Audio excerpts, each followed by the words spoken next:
Shri Sundaram academy की online classes में आपका स्वागत है। जैसा कि हम लोग MPPSC 19-20 के सिलेबस के सेकंड पेपर के सोशियोलॉजी वाले सेक्शन को कंप्लीट कर रहे हैं। उसमें आज अगला स्टेप है, अगला चरण है, आज अगला भाग है उसका जन्म मृत्यु समंक का। ये टॉपिक आप लोग देखेंगे 2019 के सिलेबस में सेकंड पेपर के पार्ट बी का 4.4 नंबर टॉपिक है और सोशियोलॉजी की यूनिट 5 के अंतर्गत आता है, तीसरे चौथे टॉपिक में। तो इसको आप देखेंगे, सिलेबस से मैच करेंगे। टॉपिक का नाम है जो आज हम लोग चर्चा करेंगे, जन्म मृत्यु समंक, वाइटल स्टैटिस्टिक्स। इसी को हम लोग जन्म मृत्यु सांख्यिकी भी कहेंगे, ठीक है। तो जन्म मृत्यु सांख्यिकी हम लोग आज पढ़ेंगे, क्लियर। इसके अंतर्गत हम लोग मूल कॉन्सेप्ट इसका जन्म मृत्यु समंक का, ये जन्म मृत्यु सांख्यिकी का जो बेसिक अवधारणा है, बेसिक कॉन्सेप्ट है, उसको पढ़ेंगे।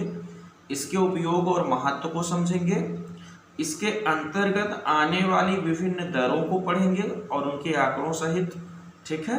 और इसके बाद एक अगला टॉपिक होगा जिसको आज की वीडियो में हम लोग चर्चा नहीं करेंगे, अगले वाले सेक्शन में करेंगे जनसंख्या का मूल कॉन्सेप्ट, ठीक है। जनसंख्या के साथ जनसंख्या का एक टॉपिक, इम्पोर्टेंट टॉपिक कि जननांक लाभांश, और एक टॉपिक आपका माल्थस का जनसंख्या सिद्धांत, ठीक है। ये अगले सेक्शन में, अगले वीडियो में किया जाएगा। आज का जो मुख्य विषय है वो है जन्म मृत्यु समंक का अध्ययन, ठीक है। तो आइए सबसे पहले हम लोग देख लेते हैं इसका जो जन्म मृत्यु समंक का मूल कॉन्सेप्ट है, मूल अवधारणाएं हैं, वो कौन कौन सी हैं, ठीक है। तो जन्म मृत्यु समंक, जिसको हम लोग जन्म मृत्यु सांख्यिकी कह सकते हैं, वाइटल स्टैटिस्टिक्स कह सकते हैं। तो यहाँ पे ध्यान दीजिए, समंक शब्द लिखा हुआ है, समंक शब्द का मतलब है सांख्यिकी से, ठीक है ना, सांख्यिकी, वाइटल स्टैटिस्टिक्स, ठीक है। तो देखेंगे हमारे जो नए छात्र जुड़ेंगे उनको सिलेबस से इसको मैच करा लेना है और उस सिलेबस के हिसाब से इस पॉइंट को नोट्स के रूप में बना लेना है, ये ध्यान रखेंगे, ठीक है। इन जो चर्चा हो रही है वीडियोस में, इन वीडियोस पर आधारित हम लोग सभी टेस्ट सीरीज शुरू करेंगे। तो आप लोग उसके लिए भी तैयार रहिए, इसलिए जो भी पढ़ रहे हैं उसकी एक व्यवस्थित नोट्स बनाते हुए चलें, ठीक है, ताकि उसको आप दोबारा रिवाइज कर सकें। तो आइए देखते हैं, सबसे पहले हम लोग जन्म मृत्यु समंक की जो बेसिक अवधारणाएं हैं उसके अंतर्गत क्या क्या हम लोग को पढ़ना है, ठीक है। जन्म मतलब बर्थ, मृत्यु मतलब डेथ, समंक मतलब स्टैटिक्स। जन्म मृत्यु के लिए ही एक साथ एक शब्द इस्तेमाल कर दिया जाता है, वाइटल, और समंक मतलब स्टैटिक्स।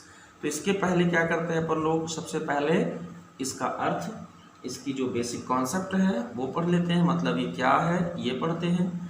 इसके बाद हम लोग देखते हैं कि जन्म मृत्यु समंक में जो समंक शब्द आया है, स्टैटिस्टिक्स शब्द आया है, उसकी जो उसमें जो सबसे महत्वपूर्ण चीज़ होती है, क्योंकि सांख्यिकी है तो सांख्यिकी का मतलब होता है आंकड़ों से। सांख्यिकी का सीधा संबंध किससे है, आंकड़ों से। आंकड़ों के अनुपात और औसत से सांख्यिकी का संबंध होता है, उसको हम लोग समझेंगे। तो आंकड़ा इसमें मेन चीज़ होती है।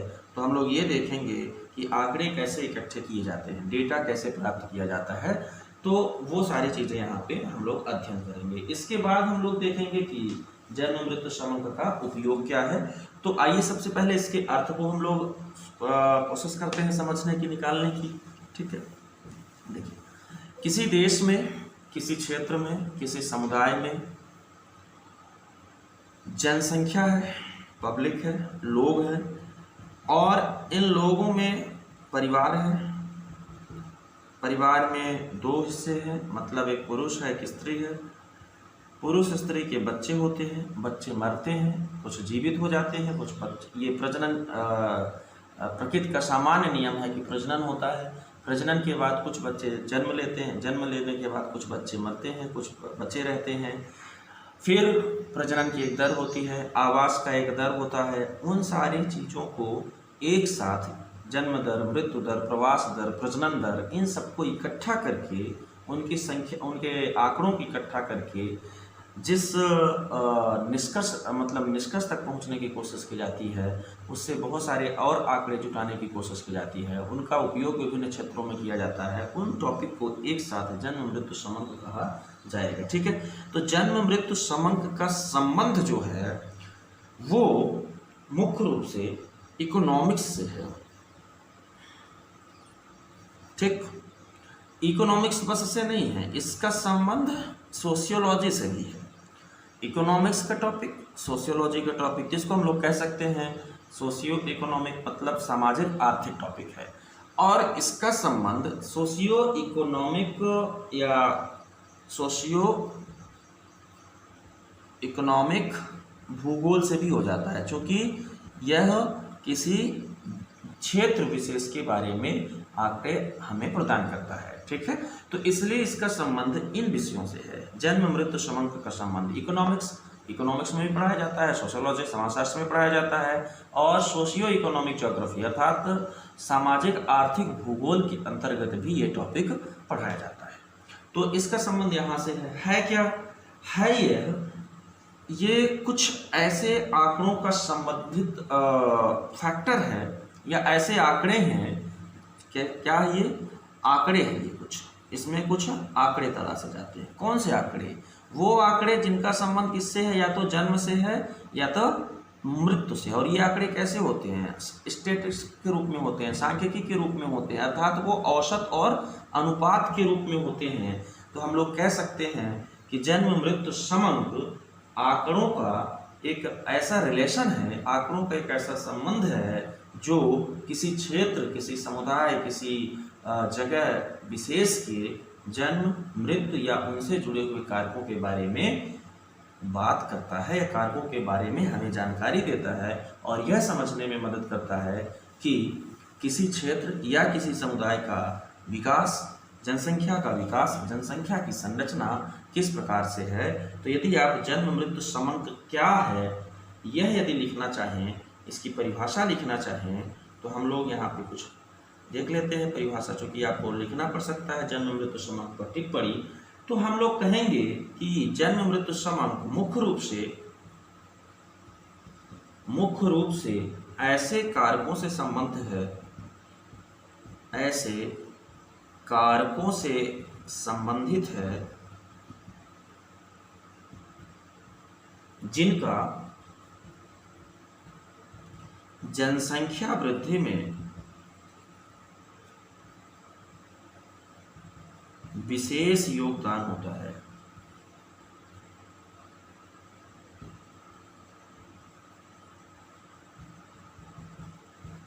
ये एक छोटी सी परिभाषा, मुख्य रूप से क्या, जन्म मृत्यु समंक मुख्य रूप से ऐसे कारकों से संबंधित है जिनका जनसंख्या वृद्धि में विशेष योगदान होता है। ठीक है, इनके माध्यम से, एक बात और आप लिख दें, माध्यम से जनसंख्या की संरचना को समझा जाता है। ठीक है, अब कहेंगे मुख्य रूप से ऐसे कारकों से संबंधित है, तो हमको ये देखना पड़ेगा कि ऐसे कारक कौन कौन से हैं जो जनसंख्या वृद्धि में विशेष योगदान देते हैं। ठीक है ना, यहाँ पे दो चीजें आपको रखना है। कुछ फैक्टर हैं जो क्या करते हैं, जनसंख्या वृद्धि में योगदान देते हैं, और उन्हीं का संबंध किससे है, उन्हीं का संबंध जन्म मृत्यु समंक से है। ठीक है, तो वो कारक कौन कौन से हैं? वो कारक है जन्म दर, पहला, इसी को हम लोग अगले टॉपिक में पढ़ेंगे, विभिन्न दरें, है ना। वो टॉपिक क्या है, वो टॉपिक है मृत्यु दर। कारक वो क्या है, मृत्यु दर। तो जन्म दर के कारण जनसंख्या वृद्धि पर प्रभाव पड़ता है। जैसे मान लेते हैं कि यदि जन्म दर उच्च है, जन्म दर उच्च है, तो उसका सीधा सा संबंध है कि उस क्षेत्र या उस समुदाय की जनसंख्या क्या होगी, अधिक होगी। तो जन्म दर जनसंख्या के अनुपाती होती, समानुपाती होती है यदि बाकी चीजें स्थिर हो तो। ठीक है, इसी प्रकार से मृत्यु, तो जनसंख्या वृद्धि में जन्म दर का योगदान हो गया कि नहीं हो गया। ऐसे ही मान लेते हैं मृत्यु दर, यदि मृत्यु दर अधिक है तो जनसंख्या कम होगी। क्यों? क्योंकि लोग ज्यादा मरेंगे तो निश्चित रूप से पॉपुलेशन कम होती जाएगी। ठीक है, यदि मृत्यु दर कम है तो फिर जनसंख्या क्या हो जाएगी, बढ़ जाएगी। ठीक है, तो दूसरा टॉपिक ये हो जाएगा। दूसरा जो कारक है योगदान देता है। तीसरा कारक क्या है? तीसरा कारक यहीं पे शिशु मृत्यु दर। शिशु मृत्यु दर अधिक होगी तो जो एक मतलब बच्चों की संभावना होगी कि ये पॉपुलेशन बनाएंगे वहीं से कम हो जाएगी, तो शिशु मृत्यु दर और प्रजनन दर और प्रवास दर, ठीक है। जीवन प्रत्याशा, जीवन प्रत्याशा, ये चीजें क्या है? ये चीजें वो कारक हैं जो क्या करती हैं? जनसंख्या वृद्धि में विशेष योगदान देती हैं। तो हम लोग कह सकते हैं कि जन्म मृत्यु समांक का संबंध, जन्म मृत्यु समांक का संबंध किससे है? जन्म मृत्यु समांक का संबंध जन्म दर, मृत्यु दर, शिशु मृत्यु दर, प्रजनन दर, प्रवास दर, जीवन प्रत्याशा से संबंधित औसत आंकड़ों से है, आनुपातिक आंकड़ों से है।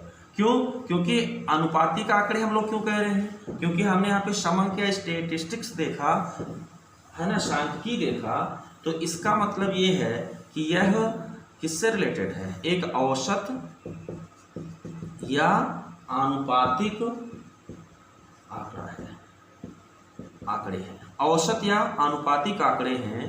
किससे रिलेटेड? इन सारी चीजों से रिलेटेड। जन्म दर, मृत्यु दर, शिशु मृत्यु दर, प्रजनन दर, प्रवास दर, जीवन प्रत्याशा जैसे आंकड़ों से मतलब जीवन प्रत्याशा से संबंधित औसत आंकड़े या अनुपातित आंकड़ों को ही क्या कहते हैं?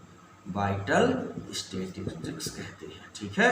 तो ये पॉइंट आप समझ गए होंगे कि जन्म जो आपका जन्म वाइटल स्टैटिस्टिक्स है, मतलब जन्म मृत्यु समांक है, जन्म मृत्यु सांख्यिकी है, उसका संबंध किन चीज़ों से है और उसकी परिभाषा कैसे देंगे? तो जब परिभाषा देंगे तो कहेंगे कि जन्म मृत्यु सांख्यिकी मुख्य रूप से ऐसे कारकों से संबद्ध है जिनका जनसंख्या वृद्धि में विशेष योगदान होता है, जैसे जन्म दर, मृत्यु दर, शिशु मृत्यु दर, प्रजनन दर, जीवन प्रत्याशा, प्रवास दर आदि। क्लियर? अब सारी चीजें इसमें कहाँ आके रुकती हैं? जैसे ये किसी जन्म में हम लोग दर लगा दिए। दर का क्या मतलब है? रेट कहते हैं, ठीक है। रेट का क्या मतलब है? रेट का मतलब है एक औसत आंकड़ा, ठीक है। रेट का मतलब है एक औसत आंकड़ा अर्थात आनुपातिक आंकड़ा। जैसे हमने कहा जन्म दर, तो जन्म दर का मतलब ये हो जाएगा किसी क्षेत्र या समुदाय में प्रति 1000 आबादी में टोटल कितने बर्थ हो रहे हैं या जीवित बच्चे कितने हो रहे हैं, उसी रेट को हम लोग जन्म दर कह देंगे। आगे डिफिनेशन देते हैं हम लोग उसकी, लेकिन ये समझिएगा। तो इसमें मुख्य रूप से सबसे जरूरी चीज क्या है? सबसे जरूरी चीज है औसत आंकड़े प्राप्त करना, ठीक है ना। औसत आंकड़े प्राप्त करने के लिए औसत आंकड़े क्या है? निष्कर्ष है। मतलब मुख्य रूप से हमें क्या प्राप्त करना पड़ेगा? आंकड़े प्राप्त करना पड़ेगा, डेटा प्राप्त करना पड़ेगा, और उस डेटा का क्या करना होगा? डेटा का हमें औसत प्राप्त करना होगा, अनुपात प्राप्त करना होगा। यही पूरा टॉपिक है। क्लियर? तो देखिए, जैसे हमने कहा कि इसमें मुख्य चीज क्या है? डेटा। डेटा को क्या करेंगे? प्रोसेस्ड करेंगे। तो डेटा किस में चेंज करेंगे? जो हमारे आंकड़े होंगे उन आंकड़ों को अनुपात में चेंज करेंगे। तो जब हमको कोई दर निकालनी होगी तो उसमें एक अनुपातिक मतलब एक चीज ऊपर और एक चीज नीचे करके गुणे 100 रहेगा। ये आप कॉन्सेप्ट बैठा लीजिए। या तो क्या रहेगा? यदि या आंकड़ों का दर यदि हमें परसेंट में निकालना होगा तो इस प्रकार से निकालेंगे। या तो हम क्या कहेंगे? या तो दो चीजें कहेंगे, प्रति जनसंख्या, जिसका मतलब बटे ही होता है, अनुपात ही होता है, में जैसे n प्रति जनसंख्या, पॉपुलेशन नंबर। जैसे यहाँ पे हम लोग कह देंगे कि 1000 में इतने, 100 में इतने, 1 लाख में इतने। तो डेटा का प्रोसेसिंग करके अनुपात प्राप्त करते हैं। लेकिन सब तो इसको हम लोग कहेंगे प्राइमरी डेटा, प्राथमिक आंकड़े। तो प्राथमिक आंकड़े प्राप्त करना पड़ेगा इस टॉपिक को पढ़ने के लिए, ठीक है। तो प्राइमरी आंकड़े कैसे जुटाए जाते हैं, इसकी विधियों पर हम लोग थोड़ा चर्चा कर लेते हैं। जबकि क्यों? क्योंकि वाइटल स्टैटिस्टिक्स का सबसे अनिवार्य तत्व है आंकड़ा। तो हमें यह जानना होगा कि डेटा कैसे इकट्ठा किए जाते हैं, डेटा कैसे प्राप्त किए जाते हैं, ऐसे डेटा जो जन्म मृत्यु समांक से रिलेटेड हों, जो जनसांख्यिकी से रिलेटेड हों, उनको कैसे प्राप्त किया जाता है, उनकी विधियां क्या है। ठीक है, तो उनकी मुख्य रूप से 4 विधियां हैं जिनको आप ध्यान में रखेंगे। क्या टॉपिक हेडिंग डाल लेंगे, आंकड़े प्राप्त करने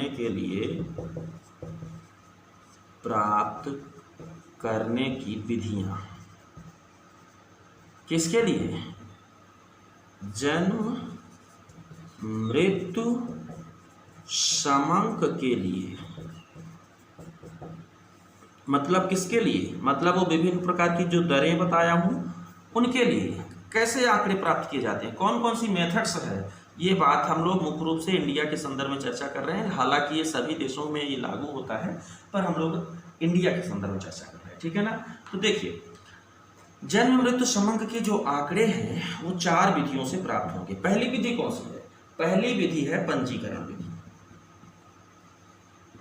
पंजीकरण विधि, ठीक है, पंजीकरण मतलब रजिस्ट्रेशन। दूसरी विधि कौन सी है? दूसरी विधि है जनगणना।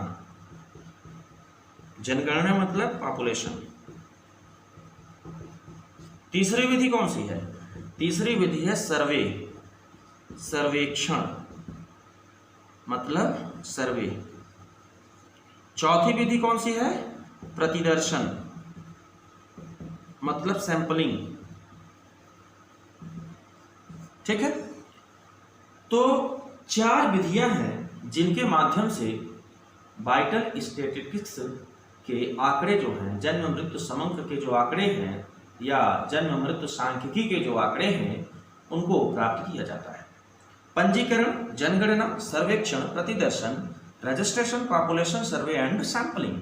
ठीक है, तो इनको हमें समझ लेने की जरूरत है कि जन्म पंजीकरण क्या है। पंजीकरण का मतलब होता है जब किसी का जन्म हो, मृत्यु हो, विवाह हो, है ना, तो या किसी जगह पर आवास प्रवास हो, तो उसको एक सरकारी कार्यालय में, रजिस्ट्रार कार्यालय में दर्ज कराया जाए, संबंधित विभाग में दर्ज कराया जाए।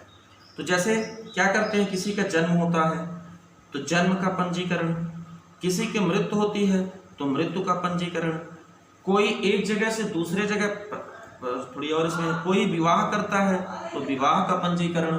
ठीक है, कोई एक जगह से दूसरी जगह जाता है तो प्रवास का पंजीकरण, एक आबादी क्षेत्र से दूसरी आबादी क्षेत्र पर कोई यदि पहुंचता है तो उसका पंजीकरण, रजिस्ट्रेशन। ठीक है, तो क्या हुआ, पंजीकरण विधि से हमें क्या प्राप्त हो रहे हैं? जन्म के आंकड़े प्राप्त हो रहे हैं, मृत्यु के आंकड़े प्राप्त हो रहे हैं, विवाह के आंकड़े प्राप्त हो रहे हैं, प्रवास के आंकड़े प्राप्त हो रहे हैं। तो आंकड़े कैसे प्राप्त करेंगे? पंजीकरण से। एक विधि ये हो गई। जैसे किसी बच्चे का जन्म हुआ तो हॉस्पिटल में ही उसके रजिस्ट्रेशन की व्यवस्था हो जाती है। जन्म मृत्यु पंजीयन कराएं, आप लोगों ने ये स्लोगन भी सुना होगा। तो जन्म का पंजीकरण हो गया, मृत्यु का पंजीकरण हो गया। अब मान लेते हैं पूरा देश या क्षेत्र है, वहां पर हमने क्या किया, वहां पर हमने हर हॉस्पिटल में जो बच्चे जन्म ले रहे हैं उनके जन्म का पंजीकरण करा लिए थे। हमें पूरे देश का बर्थ कितना हो रहा है एक दिन में ये पता चल जाएगा। फिर हम प्रति आबादी कितना हो रहा है ये भी देख लेते हैं। जैसे मान लेते हैं कोई ब्लॉक है, ब्लॉक में 5000 की आबादी है, मान लेते हैं 50,000 की आबादी पूरे ब्लॉक में मान लेते हैं। और इस आबादी में हमने देखा कि 4 हॉस्पिटल है इस क्षेत्र में। इस हॉस्पिटल में हमने देखा कि प्रति हॉस्पिटल में प्रतिदिन 10-10 बच्चे जन्म ले रहे हैं। तो हमने देखा कि 50,000 आबादी में से 40,000 रोज 40 बच्चे जन्म ले रहे हैं। तो हमने कहा कि प्रति 10,000 इतने, लेकिन एक जनरल फार्मूला निकालते हैं जिससे सारी आबादी का निकल जाए। तो इस प्रकार से हमें ये आंकड़े प्राप्त हो गए। इसी प्रकार से मृत्यु के, इसी प्रकार विवाह जो पंजीयन हो जाते हैं, और प्रवास। ठीक है, कुछ समस्याएं इनमें, कुछ कमियां हो सकती है। जैसे विवाह का पंजीयन पूरा नहीं मिल पाता हमें, प्रवास का पूरा पंजीयन नहीं मिल पाता, कुछ जन्म के पंजीयन भी पहले जब तक हॉस्पिटल में नहीं होता था, मतलब प्रसव तब तक पूरे जन्म के आंकड़े भी हमें नहीं मिल पाते थे। तो कुछ फैक्टर वैसे हो सकते हैं जो सही आंकड़े ना हो, लेकिन ये एक तरीका है जिसके माध्यम से आंकड़े प्राप्त किए जाते हैं। जनगणना, हम लोग जानते हैं कि जनगणना मतलब होता है जनसंख्या की गणना। ठीक है ना, जनसंख्या की गणना हमारे यहाँ भारत में प्रति 10 वर्ष में कराई जाती है। अलग अलग देश में अलग अलग व्यवस्था हो सकती है, लेकिन हम लोग ये समझ रहे हैं भारत के संदर्भ में जनगणना प्रति 10 वर्ष में जो होती है तो उसमें बहुत सारे आंकड़े इकट्ठे करने की कोशिश किए जाते हैं। न केवल इसमें यह गिना जाता है कि टोटल आबादी कितनी है, बल्कि इसमें एक व्यवस्थित परिवारों की संख्या, इसमें व्यवस्थित आयु की जानकारी, इसमें लिंग की जानकारी, इसमें वैवाहिक स्थिति की जानकारी, विवाहित अविवाहित, इसमें धर्म की जानकारी, इसमें शिक्षा की जानकारी, इसके माध्यम से व्यवसाय की जानकारी और इसी के माध्यम से जाति की जानकारी, इसके माध्यम से आर्थिक स्थिति की जानकारी, कितने भौतिक संसाधन हैं इनकी जानकारी, संसाधनों की जानकारी परिवारों के पास ये जुटाए जाते हैं। तो जनगणना के माध्यम से परिवार, आय, लिंग, वैवाहिक स्थिति, धर्म, शिक्षा, व्यवसाय, जाति, आर्थिक स्थिति, संसाधनों की क्या स्थिति है, वो सारी चीज़ें जुटाई जा सकती हैं। तो जनगणना एक अच्छा माध्यम है जिसके माध्यम से वाइटल स्टैटिस्टिक्स के बहुत सारे आंकड़े हमें प्राप्त हो जाते हैं। क्लियर? ये जनगणना जो है तो भारत सरकार के गृह मंत्रालय द्वारा, है ना, एक गृह मंत्रालय के अधीन कराई जाती है, जिसमें मुख्य रूप से office of registrar general of census commissioner, एक जनगणना आयुक्त नाम के कार्यालय होता है, उसके माध्यम से कराया जाता है। ठीक है, तो ये हो गया जनगणना। तीसरा क्या है? तीसरा है सर्वेक्षण। सर्वेक्षण क्या है? सर्वेक्षण का मतलब होता है कुछ ऐसी जगह, क्षेत्र, समुदाय जहां पंजीकरण ना होता हो। जैसे कुछ आदिवासी क्षेत्र हो गए, पंजीकरण की व्यवस्था नहीं होगी, कुछ घने जंगली क्षेत्र होंगे जहां पंजीकरण की व्यवस्था नहीं होगी, कुछ जटिल क्षेत्र होंगे जहां नहीं जाया जा सकता होगा। वहां क्या करेंगे? वहां सर्वे कराते हैं, वहां सर्वे प्रभावी होता है। तो जिस क्षेत्र में जनगणना या पंजीकरण प्रभावी ना हो, उन क्षेत्रों में सर्वे करा लेते हैं। सर्वे से पता चलता है कि हाँ, प्रति आबादी में, प्रति 100 लोग में कितने लोग मरते हैं प्रति वर्ष। तो सर्वे अल्पकालिक होता है, कोई निश्चित नहीं होता है, निश्चित समय पे कराया जा सकता है, लेकिन इसका मतलब यह है कि पंजीकरण जैसे व्यवस्थित, संगठित नहीं होता है। तो सर्वे के माध्यम से भी हमें आंकड़े प्राप्त होते हैं। ठीक है, आप लोग पढ़ते रहते होंगे, जैसे एक सर्वे के मुताबिक, है ना, एक सर्वे के मुताबिक भारत के जंगलों में इतने आदिवासी रहते हैं। तो इस प्रकार से ये सर्वे हो जाता है। ठीक है, सर्वेक्षण। प्रतिदर्शन क्या है? प्रतिदर्शन भी अंशकालिक होता है, मतलब अल्पकाल के लिए होता है, और कुछ विशेष मुद्दों की जानकारी प्राप्त करने के लिए क्या करते हैं? प्रतिदर्श का मतलब सैंपलिंग। सैंपलिंग का मतलब क्या है? ये पॉपुलेशन है, इस पॉपुलेशन से कुछ का उठाते हैं, चयन करते हैं और उनके बारे में अध्ययन करके एक कॉमन निष्कर्ष निकालने की कोशिश करते हैं। तो विशेष शोध के लिए, है ना, कुछ मतलब अलग स्पेशल आंकड़े जुटाने के लिए इस प्रकार से सैंपलिंग का सहारा लिया जाता है। ठीक है ना।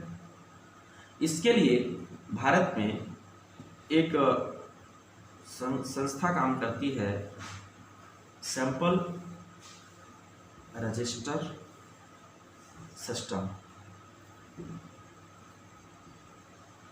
तो SRS नाम की एक संस्था काम करती है, एक डिपार्टमेंट काम करता है, जिसकी स्थापना 1965 में हुई थी।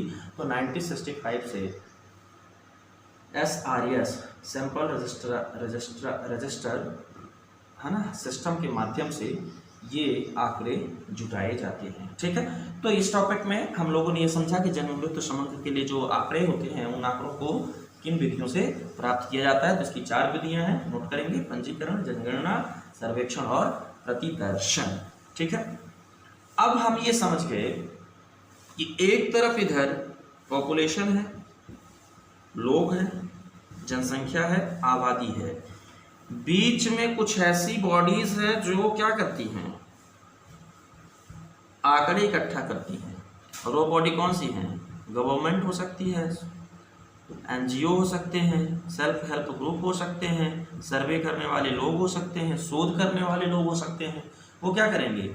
यहाँ जाएंगे, इनसे रिलेटेड आंकड़े प्राप्त करेंगे और इन आंकड़ों को क्या करेंगे, प्रोसेस्ड करेंगे। प्रोसेस्ड का मतलब अनुपात में लाएंगे, प्रोसेसिंग करेंगे, संसाधित करेंगे और वो आंकड़ों के माध्यम से कुछ निष्कर्ष निकालेंगे और वही निष्कर्ष विभिन्न प्रकार की दरें होंगी, जिससे हमें पता चलेगा कि किसी विशेष क्षेत्र में, किसी विशेष समुदाय में जनसंख्या की संरचना कैसी है। स्ट्रक्चर, इसी पॉपुलेशन का स्ट्रक्चर, कितने महिला हैं, कितने पुरुष हैं, कितने 0 से 6 वर्ष के बच्चे हैं, कितने जन्म लेने पर ही मर जाते हैं, कितनी माएँ ऐसी हैं जो जन्म देते हुए मर जाती हैं।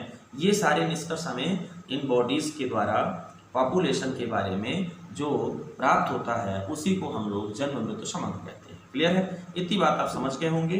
और इसमें जो आंकड़े प्राप्त करने की विधियां हैं वो हमने बता दिया। आगे हम लोग देखते हैं कि इन आंकड़ों का करते क्या है, मतलब ये आंकड़े कैसे उपयोगी हैं, क्यों इकट्ठा किए जाते हैं, इनका महत्व क्या है। ठीक है ना, तो आंकड़ों के महत्व को हम लोगों को समझना है। ठीक है, आंकड़ों के महत्व को समझना है, मतलब जन्म मृत्यु समांक के उपयोग के बारे में हमें जानकारी इकट्ठा करनी है। तो आइए अगला टॉपिक है हमारा कि जो जन्म मृत्यु समांक है उसका महत्व क्या है, उसका योगदान क्या है, वो क्यों इकट्ठा किया जाता है। तो हम लोग यहाँ पे लिखेंगे जन्म मृत्यु समांक का उपयोग। ठीक है, या महत्व, या क्यों एकत्रित करते हैं, या हमारे लिए यह क्यों आवश्यक है। ठीक है, तो देखते हैं। देखिए, किसी भी क्षेत्र से, किसी भी समुदाय से, समुदाय का भी हम लिख रहे हैं, क्षेत्र का हो सकता है। क्षेत्र वह एक जिला भी हो सकता है और कोई देश भी हो सकता है। ठीक है ना, कोई समुदाय, समुदाय मतलब जनजाति समुदाय है ना, जनजाति समुदाय, आदिवासी समुदाय, धार्मिक समुदाय, महिला, बच्चे, ये सब। ठीक है, तो समुदाय के बारे में हमें पता चल जाता है। तो इसका जो मुख्य उपयोग है वो हम लोग 5-7 पॉइंट में देखने की कोशिश करेंगे। जैसे मानवीय गतिविधियां जो होती हैं विभिन्न प्रकार की, उनमें इनका विशेष योगदान होता है। और मानवीय गतिविधियों में सबसे पहले हम लोग समझेंगे कि इसका उपयोग जनसंख्या की संरचना समझने में किया जाता है। जनसंख्या की संरचना समझने में, संरचना मतलब स्ट्रक्चर, स्ट्रक्चर मतलब किसी भी क्षेत्र या समुदाय की जनसंख्या की क्या बनावट है, कितने पुरुष हैं, कितनी महिलाएं हैं, कितने किस आयु वर्ग के बच्चे हैं, कितने इसमें प्रतिवर्ष मर जाते हैं, कितने जीवित रहते हैं, प्रजनन की दर क्या है, प्रवास की दर क्या है, आवास की दर क्या है, ये सारी चीज़ें हम लोग इससे समझ पाते हैं। जैसे यदि हम लोग कहें अपने देश की जनसंख्या की संरचना कैसी है, तो हम लोग पाएंगे कि हम लोग क्या करते हैं, इसके लिए एक स्ट्रक्चर भी बनाया जाता है। उस स्ट्रक्चर को हम लोग कहते हैं जनसंख्या पिरामिड। तो जनसंख्या पिरामिड के माध्यम से इस प्रकार का मान लेते हैं पिरामिड बनता है। इसके माध्यम से हम इसमें विभिन्न आयु वर्ग की संख्या के को प्रदर्शित कर सकते हैं। तो हर देश का एक जनसंख्या पिरामिड होता है। तो क्या कर रहे हैं, हम उसके स्ट्रक्चर को समझ रहे हैं, उसके घटकों को समझ रहे हैं, उसकी विशेषताओं को समझ रहे हैं। ठीक है, फिर इसी के साथ साथ हम लोग ये समझ पाते हैं कि जनसंख्या की जो संरचना है, पॉपुलेशन की जो रचना है, जनसंख्या की जो संरचना है, इस संरचना को परिवर्तित करने वाले कारक कौन कौन से हैं, परिवर्तन को समझते हैं। इस संरचना के परिवर्तन को समझते हैं, परिवर्तित करने वाले कारक कौन कौन से हैं, कैसे परिवर्तित हो रहा है। जैसे मान लीजिए हम लोग कहें कि 2025 तक भारत की आबादी जो है वो चीन से ज़्यादा हो जाएगी। ठीक है, हम लोग ये कहें कि चीन ने एक बच्चा पॉलिसी समाप्त कर दी, उसके बाद उनके पॉपुलेशन स्ट्रक्चर में परिवर्तन आया। कम आयु के जो वर्ग थे, कम आयु के जो बच्चे थे, युवा थे, उनकी संख्या क्या होने लगी, धीरे धीरे कम होने लगी। तो स्ट्रक्चर क्या हुआ, परिवर्तित हो गया। उसको हम कैसे समझेंगे, जनसंख्या की संरचना में जो परिवर्तन हो रहा है या जो परिवर्तन होते हैं उसको हम लोग वाइटल स्टैटिस्टिक्स के माध्यम से समझ पाएंगे, जनसांख्यिकी के माध्यम से समझ पाएंगे। ठीक है, तीसरा क्या है, तीसरा है इस परिवर्तन का हम लोग क्या करेंगे, इस परिवर्तन का हम लोग उपयोग करेंगे कहाँ, नीतियां बनाने में, जनसंख्या संबंधित नीतियां या पॉलिसी बनाने में यूज करेंगे इनका, ठीक है ना। हम लोग ये कहेंगे कि भावी आबादी जो हमारी होगी उसका पूर्वानुमान लगाएंगे इस संरचना को समझकर, और जो अभी वाली आबादी है उसके भविष्य में उसकी क्या जरूरत होगी इसका पूर्वानुमान लगाया जाएगा, ठीक है। तो ये चीजें हो गई। फिर हम लोग क्या करेंगे, इससे संबंधित जो है आंकड़ों को यूज करके क्या करेंगे, आंकड़ों का आकलन करेंगे। आकलन किससे, जनसंख्या संबंधित विभिन्न प्रकार के आकलन। आकलन का मतलब होता है जनसंख्या का आकलन करेंगे। आकलन का मतलब होता है एक अनुमान लगाएंगे, एक हमारे पास कितनी आबादी है, उसके लिए कितने भोजन की जरूरत है, कितने स्वास्थ्य की जरूरत है, कितनी शिक्षा की जरूरत है, इन सारी चीज़ों का आकलन किया जाएगा। और आकलन के आधार पर हम लोग क्या करेंगे, कोई योजना तैयार करेंगे, ठीक है ना। लाभ जो होता है विभिन्न प्रकार का वो उसका वितरण समझेंगे कि कैसे होगा। जैसे मान लेते हैं कि हम ये आंकड़ा यदि कर पाए कि हमारे यहाँ शिशु मृत्यु दर ज़्यादा है, तो शिशु मृत्यु दर ज़्यादा है इसका मतलब हमें कोई ऐसी पॉलिसी बनानी होगी जिससे शिशु मृत्यु दर कम हो जाए, ठीक है। शिशु मृत्यु दर में लाभार्थी कौन है, शिशु और उसकी माँ। तो हम लोग ऐसी योजना बनाएंगे कि लाभ का वितरण ऐसी माएँ जो गर्भवती हैं उनको किया जाए। तो हम लोग लाभ का वितरण कैसे किया जाना है ये भी किससे प्राप्त कर पाएंगे, इन्हीं आंकड़ों से प्राप्त कर पाएंगे, और समग्र आर्थिक मूल्यांकन हम लोग कर पाएंगे। तो एक इसकी संरचना हो गया, तो उसके इसकी संरचना में होने वाले परिवर्तन को समझना है। परिवर्तन को भी इसीलिए समझेंगे कि भावी आकलन कर सके, पूर्वानुमान लगा सके, वर्तमान की आबादी के हिसाब से भविष्य की क्या जरूरतें होंगी और उन जरूरतों के हिसाब से कैसे पॉलिसीज बनेगी उसको समझना पड़ेगा। और इन्हीं आंकड़ों के आकलन से हमें योजना बनाने में, लाभार्थियों की पहचान करने में और उनका आर्थिक मूल्यांकन करने में हमें मदद मिलती है, ठीक है।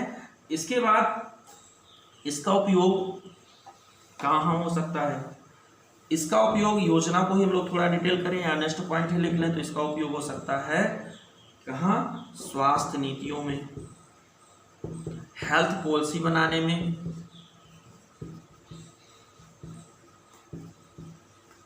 ठीक है। इन्हीं का उपयोग हो सकता है रोग के निवारण में, रोगों के निवारण में, ठीक है। इनका उपयोग स्वच्छता संबंधी नीतियां बनाने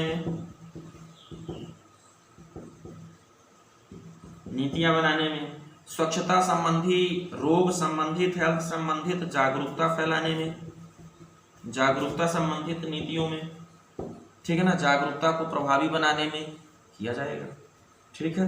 तो इस क्षेत्र में कर सकते हैं। अगला क्या है, अगला ये है कि इन्हीं आंकड़ों के माध्यम से किसी क्षेत्र या किसी समुदाय के बारे में विशेष जानकारी हम प्राप्त कर सकते हैं। तो क्षेत्र या समुदाय, क्षेत्रों, समुदायों की विभिन्न जानकारी एकत्रित करते हैं, जानकारी हमें पता होती है। अब मान लेते हैं कि हमें पता हो कि क्या करेंगे, मुस्लिमों में बर्थ रेट हिंदुओं की अपेक्षा या जैनों की अपेक्षा ज़्यादा है, और हम पाते हैं कि मुस्लिमों के बर्थ रेट के कारण मान लेते हैं जनसंख्या में वृद्धि हो रही है, तो क्या करेंगे, हमारी जो पॉलिसी होगी, फोकस होगी, इनको जागरूक बनाने में हो जाएगी। इसी प्रकार से यदि हम कहें कि भारत में जो 1000 माएँ हैं उनसे जन्म लेने वाले 25 बच्चे प्रति वर्ष मर जाते हैं, तो हम फोकस करेंगे इन माओं पर, तो कुल मिलाकर के एक समुदाय आधारित योजना, क्षेत्र आधारित योजना बनाने में इन आंकड़ों का उपयोग किया जाता है। इसका उपयोग बीमा क्षेत्र में, इंश्योरेंस क्षेत्र में भी किया जाता है। इन्हीं आंकड़ों का उपयोग बीमा क्षेत्र में, ठीक है ना, जीवन बीमा के क्षेत्र में, जैसे हेल्थ इंश्योरेंस के क्षेत्र में इन्हीं आंकड़ों का उपयोग किया जाता है। तो स्वास्थ्य बीमा, जीवन बीमा के क्षेत्र में इन आंकड़ों का कैसे उपयोग करेंगे, जैसे मान लेते हैं कि हमें यदि पता हो कि किसी क्षेत्र में जो 0 से 6 वर्ष की आबादी है उसकी डेथ ज़्यादा होती है, तो हम क्या करेंगे, इनको पॉलिसी समझाएंगे कि आप हमारी एक पॉलिसी लीजिए जीवन बीमा वाले, तो इनकी गारंटी देंगे। यदि हम मान लें कि एक माँ जो गर्भवती होती है तो उसके मरने के चांसेस ज़्यादा होते हैं, तो ये माँ को बीमा समझाया जाएगा कि इसका लाभ मिल सकता है, ठीक है। इसी प्रकार से मान लेते हैं किसी आयु वर्ग के बच्चों में या किसी आयु वर्ग के संख्या में विशेष परिवर्तन देखने को मिलता है कि यहाँ पे खतरा होता है, तो वहाँ पे क्या होता है, वहाँ पे इंश्योरेंस कराया जाता है, बीमा कराया जाता है, जिसका लाभ बीमा करने वाले और बीमा कराने वाले दोनों को मिलता है। पूरा इंश्योरेंस क्षेत्र जो है वो इन्हीं आंकड़ों पर आधारित होता है या बेस्ड होता, मतलब निर्भर होता है। तो कुल मिलाकर के ये वो टॉपिक था जिससे हम लोग समझे कि जन्म मृत्यु समांक का उपयोग कहाँ कहाँ किया जा सकता है, ठीक है। तो यदि हम लोग इसको बांटे तो हम लोग कह सकते हैं कि इसका उपयोग आर्थिक क्षेत्र में, बीमा के क्षेत्र में, ठीक है। इन आंकड़ों का उपयोग नीतियां बनाने में, पॉलिसीज बनाने में, सरकारी गैर सरकारी पॉलिसीज बनाने में। इन नीतियों का उपयोग जागरूकता मिशन, जागरूकता अभियानों में। इन पॉलिसीज का उपयोग देश की, समुदाय की, क्षेत्र की क्या संरचना समझने में, ठीक है, और इसमें होने वाले परिवर्तनों को समझने में किया जाता है। तो ये टॉपिक आपका कंप्लीट हुआ, ठीक है। आगे हम लोग को ये पढ़ना है कि जो जनसंख्या संबंधित एक चीज, इसमें छोटा सा टॉपिक और है, उसको भी देख लेते हैं कि जो जनगणना होती है, जैसा कि हमने इसमें दूसरी विधि बताई थी जनगणना, तो जनगणना कैसे की जाती है ये थोड़ा सा आपको समझ लेना है। बाकी पंजीयन कैसे होता है ये आप जानते हैं, जनगणना कैसे होती है ये हम लोग थोड़ा सा डिस्कस कर लेते हैं, और इसके बाद आप वो सर्वेक्षण समझ जाएंगे। सर्वेक्षण समझते हैं, ज़्यादा इम्पोर्टेंट नहीं है। जनगणना की जो विधियाँ होती हैं उन विधियों पर हम लोग को फोकस करेंगे। जनगणना का मतलब होता है जनसंख्या की गणना। जनसंख्या की गणना के लिए 3 प्रकार की विधियाँ भारत में अपनाई जाती हैं, कि किसी भी देश में अपनाई जा सकती हैं। एक तो प्रतिवर्ष जनसंख्या की गणना डोर टू डोर होती है, वो है, ठीक है। लेकिन इनकी जो गणना की जाती है, इनसे रिलेटेड जो डेटा निकाले जाते हैं, उनके लिए 3 विधियाँ हैं। इनके आकलन की 3 विधियाँ हैं। एक विधि को कहते हैं रैखिक अंतर्वेशन विधि। रैखिक अंतर्वेशन विधि से, जैसे मान लेते हैं 2011 में जनगणना हुई, अगली जनगणना 2021 में होगी। भारत में प्रति 10 वर्ष में जनगणना होती है। तो हम ये समझेंगे कि मान लीजिए हमें 2018 की जनगणना प्राप्त कैसे करनी है, मतलब कैसे प्राप्त हो जाए, क्योंकि अगली जनगणना 2021 में होगी। तो 2018 की अनुमानित जनगणना, जैसे मान लेते हैं कि जब हमारी जनगणना हुई 2011 की तो 121 करोड़ आबादी थी भारत की, और अभी की मान लेते हैं 136 करोड़ आबादी है। तो अभी मतलब 2020 की 36 करोड़ आबादी हम कैसे प्राप्त करेंगे, ये हम प्राप्त करते हैं रैखिक अंतर्वेशन विधि से। रैखिक अंतर्वेशन विधि का एक फार्मूला बता दे रहा हूँ, मान लीजिए कभी डिटेल वाले प्रश्न में लिखना हो तो इसमें क्या करते हैं, इसका एक फार्मूला अपनाते हैं, P1 P0 प्लस n अपान n Pt माइनस P2, ठीक है। तो इसमें क्या है, P1 क्या है, सॉरी P1 ये PT क्या है, जिस टाइम की आपको पॉपुलेशन निकालनी है, 2018 की निकालनी है, 2020 की निकालनी है वो, ठीक है। फिर क्या है, पॉपुलेशन पिछली जनगणना में जितना पॉपुलेशन था वो, ठीक है। फिर क्या है, जिस वर्ष की जनगणना निकालनी हो और जिस वर्ष से निकालनी हो वो उसका अंतराल यहाँ पे लिखते हैं, ठीक है।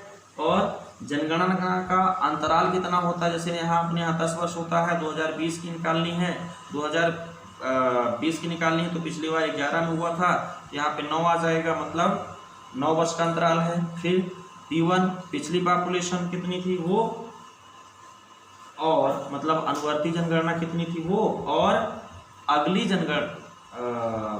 PO मतलब पिछली जनगणना कितनी थी, जनगणना में जनसंख्या कितनी थी, और अनुवर्ती जनगणना की संख्या कितनी है। इस प्रकार से एक फार्मूला यूज करते हैं, उसको आप लोग डिटेल से समझ लीजिएगा, नहीं तो इसकी ज़्यादा जरूरत आवश्यकता नहीं है, बस ये आप ध्यान रखें। दूसरी चीज़ क्या है, यहाँ पे दूसरी जो विधि है वो क्या है, चक्रविधि दर, और तीसरी जो विधि है वो स्वाभाविक वृद्धि है, स्वाभाविक वृद्धि। ठीक है, इनको याद रखेंगे। एक बात, जैसे मान लीजिए कभी प्रश्न पूछे कि जनगणना की विधियां क्या है, हालांकि संभावना कम है, लेकिन ये 3 विधियां हैं, रैखिक विधि, चक्र विधि और स्वाभाविक वृद्धि एवं निवल प्रवास दर एवं निवल प्रवास। ठीक है, प्रवास। तो ये टॉपिक था जिसको आप लोग समझ चुके होंगे। अगला टॉपिक हम लोग क्या पढ़ेंगे? अगला टॉपिक हम लोग पढ़ेंगे कि जो जन्म मृत्यु समांक की जो विभिन्न दरें हैं, उन दरों के बारे में हम लोग अध्ययन करेंगे। ठीक है, तो हम लोग आइए समझते हैं जन्म मृत्यु समांक की जो विभिन्न दरें हैं वो कौन कौन सी हैं और ये दरें कितनी हैं। ठीक है, किस प्रकार से हैं। तो एक दर है निवल प्रवास की दर, निवल प्रवास की दर। दूसरी दर है प्रजनन दर। तीसरी है अशोधित जन्म दर। चौथी है मृत्यु दर। इस मृत्यु दर में हम लोग को शिशु मृत्यु दर, बाल मृत्यु दर, मातृ मृत्यु दर, है ना, infant mortality rate, child mortality rate और मैटरनल मोर्टेलिटी रेट। ठीक है ना, जनसंख्या वृद्धि दर और जीवन प्रत्याशा, इतनी चीज़ों के बारे में समझना है। ठीक है, यही वो रेट है, वही ये दरें हैं जिनको जन्म मृत्यु समांक के अंतर्गत पढ़ा जाता है। हम लोग इनके बेसिक कॉन्सेप्ट के साथ साथ इनका जो डेटा है, जो फैक्ट है, जनरल डेटा है, जो आपको ग्लोबल डेटा, आपको हाईएस्ट डेटा, एमपी का डेटा, वो इसके अंतर्गत रखने जा रहे हैं। ठीक है, तो आइए सबसे पहले हम लोग समझते हैं निवल प्रवास की दर क्या है। ठीक है, निवल प्रवास की दर। निवल प्रवास आप पढ़ें उसके पहले मैं आपको प्रवास, प्रवासी और अप्रवासी ये शब्द समझा देता हूँ। ठीक है, और निवल का मतलब नेट होता है, कुल, सकल, है ना। प्रवास इंग्लिश शब्द है माइग्रेशन। मान लेते हैं एक क्षेत्र ए है, एक क्षेत्र बी है, एक और शब्द ले लेते हैं अप्रवास, इमाइग्रेशन। ठीक है, 2 शब्द हम समझते हैं। प्रवास का सिंपल सा मतलब होता है किसी भी रिहायशी क्षेत्र से दूसरे रिहायशी क्षेत्र में जाना। प्रवास को सामान्यतः आप लोग पलायन कह सकते हैं, पलायन। ठीक है, जैसे अभी बहुत सारे प्रवासी लोग अपने घर लौट रहे हैं। इसका मतलब ये हुआ कि किसी एक क्षेत्र से जो लोग बाहर चले गए थे वो अब अपने घर लौट रहे हैं। तो माइग्रेशन की प्रक्रिया जो होती है, किसी क्षेत्र के, किसी समुदाय की जो माइग्रेशन की प्रोसेस होती है उसी को प्रवास कहा जाता है। पलायन की जो प्रक्रिया होती है उसी को इकोनॉमिक और सोशलॉजी में प्रवास कहा जाता है। ठीक है, तो किसी क्षेत्र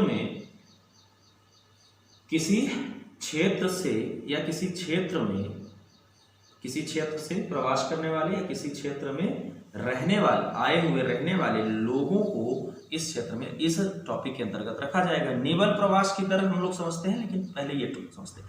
प्रवास मान लेते हैं ए क्षेत्र है और बी क्षेत्र है। ठीक है ना, तो ए क्षेत्र का कोई व्यक्ति जब बी क्षेत्र में जाता है, जैसे मान लेते हैं बिहार का कोई व्यक्ति पुणे या मुंबई जाता है ना, तो बिहार का एक व्यक्ति जब ए क्षेत्र से बी क्षेत्र में गया तो इसके यहाँ जाने की जो क्रिया है इसी को प्रवास या पलायन कहेंगे। ठीक है, यह व्यक्ति जो ए क्षेत्र से जाता है जिसका नाम ध्यानचंद्र है, वो क्या कर रहा है, वो व्यक्ति कहलाएगा प्रवासी। तो किसी क्षेत्र को छोड़कर जाने वाले व्यक्ति को प्रवासी कहते हैं और इस प्रक्रिया को प्रवास या माइग्रेशन कहते हैं। ठीक है, दूसरा क्या शब्द है, ये मान लेते हैं ये है अप्रवास, इमाइग्रेशन। जो व्यक्ति यहाँ आया है किसी एक क्षेत्र को छोड़कर, तो यहाँ के लिए क्या हो गया, यहाँ के लिए वो अप्रवासी हो गया। ठीक है ना, तो अप्रवासी क्या है, अप्रवासी वो व्यक्ति हैं जो किसी क्षेत्र में रिहाइश के उद्देश्य से, रहने के उद्देश्य से आए हुए हैं। तो ए क्षेत्र से गया हुआ व्यक्ति बी क्षेत्र के लिए अप्रवासी है और ए क्षेत्र के लिए वो क्या है, प्रवासी है। जनरली प्रवासी शब्द का इस्तेमाल ही करते हैं, लेकिन ये टेक्निकल अंतर है। ठीक है, तो देखिए ये अप्रवासी ही यहाँ के लिए प्रवासी कहलाएगा और ये प्रवासी ही यहाँ के लिए अप्रवासी कहलाएंगे। व्यक्ति वही है और शब्द थोड़ा अलग अलग इस्तेमाल किया जाता है। ठीक है, अब हमें समझना है निवल प्रवास की दर क्या है।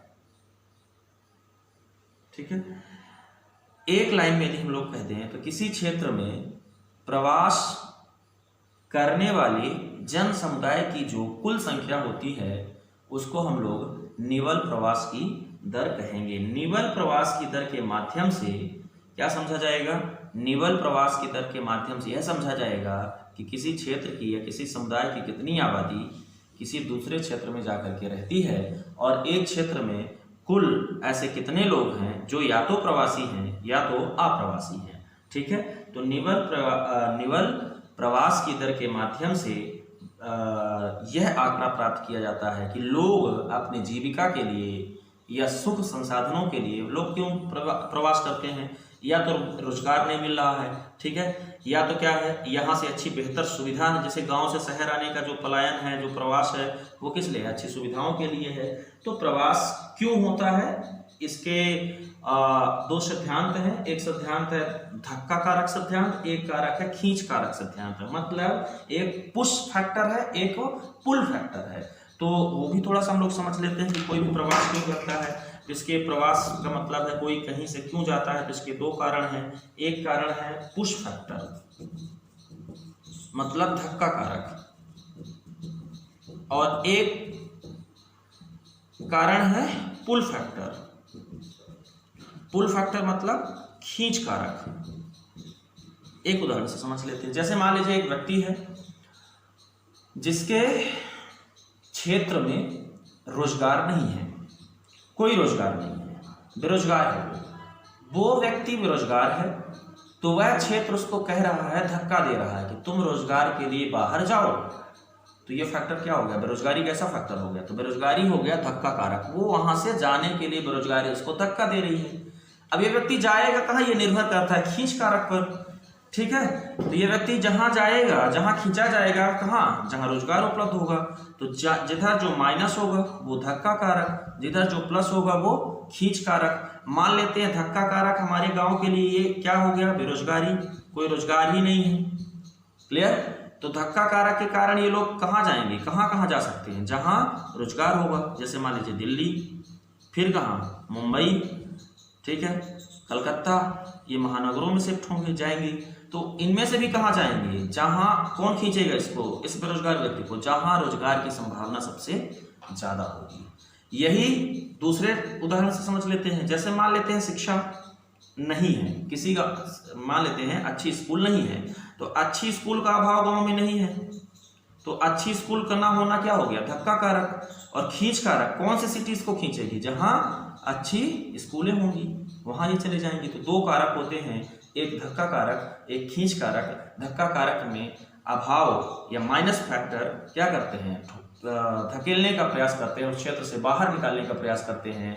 और जो पुल कारक होते हैं या खींच कारक होते हैं वो अपनी तरफ खींचते हैं, आकर्षित करने का काम करते हैं। तो कोई व्यक्ति परेशानियों से तंग होकर के क्या करेगा, क्षेत्र को छोड़ेगा और वो व्यक्ति प्रवासी कहलाएगा।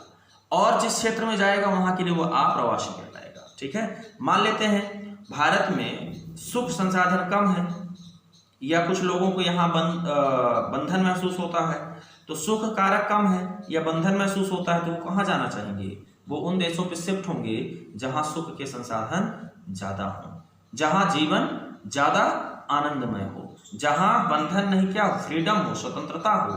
तो बंधन क्या हो गया, धक्का कारक हो गया, उनको धक्का दे रहा है। खींच कारक क्या हो गया, जहां सुख हो, वो दोबारा उस जगह पे पलायन नहीं करेंगे जहां बंधन और ज्यादा हो, है ना। एक बेरोजगार शिफ्ट करेगा गांव से कहाँ, इन महानगरों की ओर जहां क्या है, रोजगार है, ये कभी भी वहां शिफ्ट नहीं होगा जहां बेरोजगारी है। ये कारक होते हैं किसी भी व्यक्ति के प्रवास करने की या किसी भी व्यक्ति के पलायन करने की। ठीक है, तो पलायन में दो चीजें आपको समझना है, एक व्यक्ति प्रवासी है, दूसरा व्यक्ति अप्रवासी है। प्रवासी वो व्यक्ति है जो क्षेत्र छोड़कर जाता है, और अप्रवासी वो व्यक्ति है जो किसी क्षेत्र में आता है। ठीक है, तो जैसे मान लेते हैं आपके क्षेत्र में एक व्यक्ति कहीं से आया हो जो वहां का मूल निवासी ना हो, रोजगार तलाशने के उद्देश्य से आया है, तो वो आपके क्षेत्र के लिए अप्रवासी है। और एक व्यक्ति जो आपके गांव छोड़ करके रोजगार तलाशने के लिए बाहर गया हो, वो आपके लिए प्रवासी है। तो इसका मतलब यहाँ पे दो अंतर है, आपके गांव को छोड़कर गया व्यक्ति प्रवासी, आपके गांव में आया हुआ व्यक्ति अप्रवासी। दोनों का समायोजन करके जो जनसंख्या प्राप्त होती है, मतलब दोनों का समायोजन जब करते हैं तो जो दर प्राप्त होती है, उसी दर को हम लोग निवल प्रवास की दर कहते हैं। एक क्षेत्र हो गया, इस क्षेत्र के कितने प्रवासी हैं, मैंने 5 लोग मान लीजिए बाहर गए हुए हैं, और आए कितने लोग हैं, 10 लोग आए हैं, तो 10 में से 5 घटा देंगे तो प्रवास का जो संख्या निकली वो 5 निकली। मतलब यहाँ 5 लोग, यदि ये आंकड़ा 1 साल का हो प्रति वर्ष, यदि आबादी के हिसाब से देखा जाए तो 1000 आबादी में 5000 लोग यहाँ, मतलब यहाँ इस क्षेत्र की जो निवल प्रवास की दर है वो 5 हो जाएगी, 5% हो जाएगी। ठीक है, तो इस प्रकार से हमें निवल प्रवास की दर दोनों की संख्या में समायोजन करने से प्राप्त हो जाती है। ठीक है, वार्षिक निवल प्रवास दर प्राप्त करने के लिए क्या करते हैं, अप्रवासियों की कुल संख्या से वार्षिक निवल प्रवास दर ज्ञात करने के लिए क्या करते हैं, जितने अप्रवासी हैं, जितने बाहर से आए हैं, उनसे माइनस कर देते हैं, किनकी, प्रवासियों की, तो प्रवासियों की संख्या प्राप्त हो जाती है। ठीक है, क्या पहले वार्षिक निवल प्रवास प्राप्त करते हैं, हम लोग निवल प्रवास प्राप्त करते हैं। वार्षिक निवल प्रवास कैसे प्राप्त होगा, जितने लोग आए हैं, मान लेते हैं 10 लोग आए हैं, गए कितने हैं, 5 लोग गए हैं। ठीक है, तो वार्षिक 1 साल में किसी एक क्षेत्र में 10 लोग आए हैं और वहां से 5 लोग बाहर गए हैं, ऐसा समझिए। जैसे मान लीजिए एक व्यक्ति बिहार का हुआ, मध्य प्रदेश का हुआ, ये कहाँ गया है, पुणे गया, पुणे कितने लोग गए हैं, 10 लोग गए हैं। और एक व्यक्ति पुणे का हुआ जो अमेरिका शिफ्ट हो गया, कितने लोग शिफ्ट हो गए हैं, 5 लोग। तो इस क्षेत्र की वार्षिक निवल प्रवास दर कितनी हो, प्रवास संख्या, दर नहीं सॉरी संख्या, दर को अनुपात में प्राप्त करेंगे, संख्या कितनी हो गई, 10 - 5, तो इसकी जो वार्षिक निवल प्रवास संख्या है वो 5 है, ये हमें प्राप्त हो जाती है इससे। अब हमें क्या प्राप्त करना है, वार्षिक निवल प्रवास दर प्राप्त करना है। ठीक है ना, तो उसके लिए क्या करेंगे, उसके लिए फार्मूला होता है, उसके लिए फार्मूला क्या होता है, क्या प्राप्त करना है, वार्षिक निवल प्रवास दर। ये प्राप्त करने के लिए पहले हमने ये जो संख्या निकाली है वो संख्या लिख लेते हैं, वार्षिक निवल प्रवास संख्या निकालेंगे, और इस संख्या में क्या करेंगे, वार्षिक मध्य वर्ष जनसंख्या, टोटल वहां की जो एक ईयर के आधे ईयर में जुलाई में निकालते हैं, है ना, तो वार्षिक मध्य वर्ष जनसंख्या गुणे 1000। तो ये जो फार्मूला है वार्षिक निवल प्रवास की दर ज्ञात करने का फार्मूला है। थोड़ी देर के लिए अपन क्या करते हैं, मान लेते हैं कि किसी क्षेत्र में, क्षेत्र की निकालना है, वहां प्रवास की दर जैसे हमने निकाला 5 है, और वार्षिक मध्य वर्ष उस क्षेत्र की जितनी जनसंख्या है वो मान लेते हैं कि 1000 हो, तो इससे इसका गुणा कर देंगे तो 5000, और ये काटेंगे तो कितना निकल आएगा, 1000 5000, तो ये जो दर निकल आएगी वो 5% निकल आएगी। ठीक है ना, तो इस प्रकार से वार्षिक मध्य वर्ष जनसंख्या का मतलब उस जनसंख्या से है जो किसी ईयर के बीच में, मतलब जुलाई में प्राप्त होती है। कुल जनसंख्या जितनी हो, उस जनसंख्या से जितना वार्षिक निवल प्रवास संख्या के लिए है उसका भाग दे देंगे और 1000 के साथ गुणा कर देंगे, तो उस क्षेत्र की वार्षिक निवल प्रवास दर हमें प्राप्त हो जाएगी। ठीक है, तो सबसे पहले हम लोग क्या करेंगे, वार्षिक निवल प्रवास संख्या प्राप्त करेंगे। वो कैसे प्राप्त करेंगे, वो अप्रवासियों से प्रवासियों की संख्या को माइनस कर देंगे।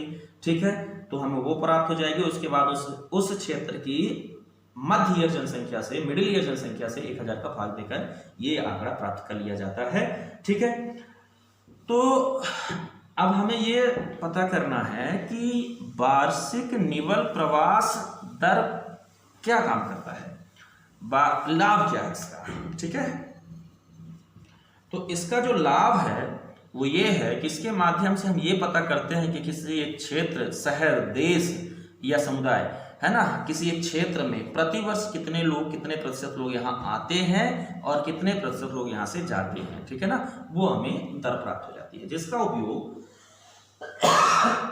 पॉलिसी बनाने में कर सकते हैं। जैसे मान लेते हैं बेरोजगारी के कारण लोग किसी गांव से शिफ्ट होकर के किसी शहर में पहुंचते हैं और शहर की संख्या में, जनसंख्या में वृद्धि होती है, नगरीकरण ज़्यादा होता है, जिससे बहुत सारी समस्याएं उत्पन्न होने लगती हैं जनसंख्या संबंधित। उन समस्याओं को दूर करने के लिए उस शहर के प्रवास दर को हम लोग क्या करेंगे, कम करेंगे, निवल प्रवास दर को कम करेंगे।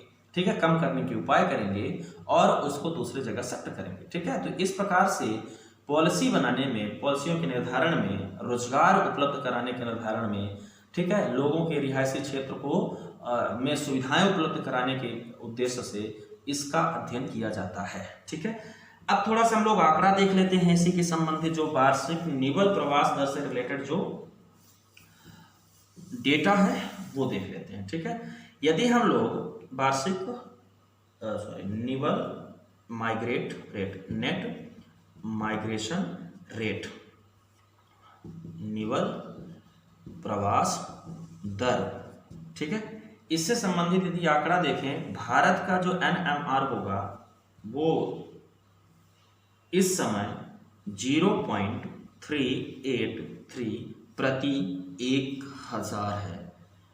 इसका ये आंकड़ा 2019 का है। ठीक है ना, 2019 में भारत के जो निवल प्रवास दर है वो 0.383 है। इसका मतलब ये होता है कि इतने 1000 में इतनी आबादी प्रवास कर रही है। ठीक है ना, मतलब या तो आ रही है या जा रही है, मतलब दोनों। ठीक है ना, दूसरा 2020 का यही भारत के लिए आंकड़ा है 0.369 प्रति 1000।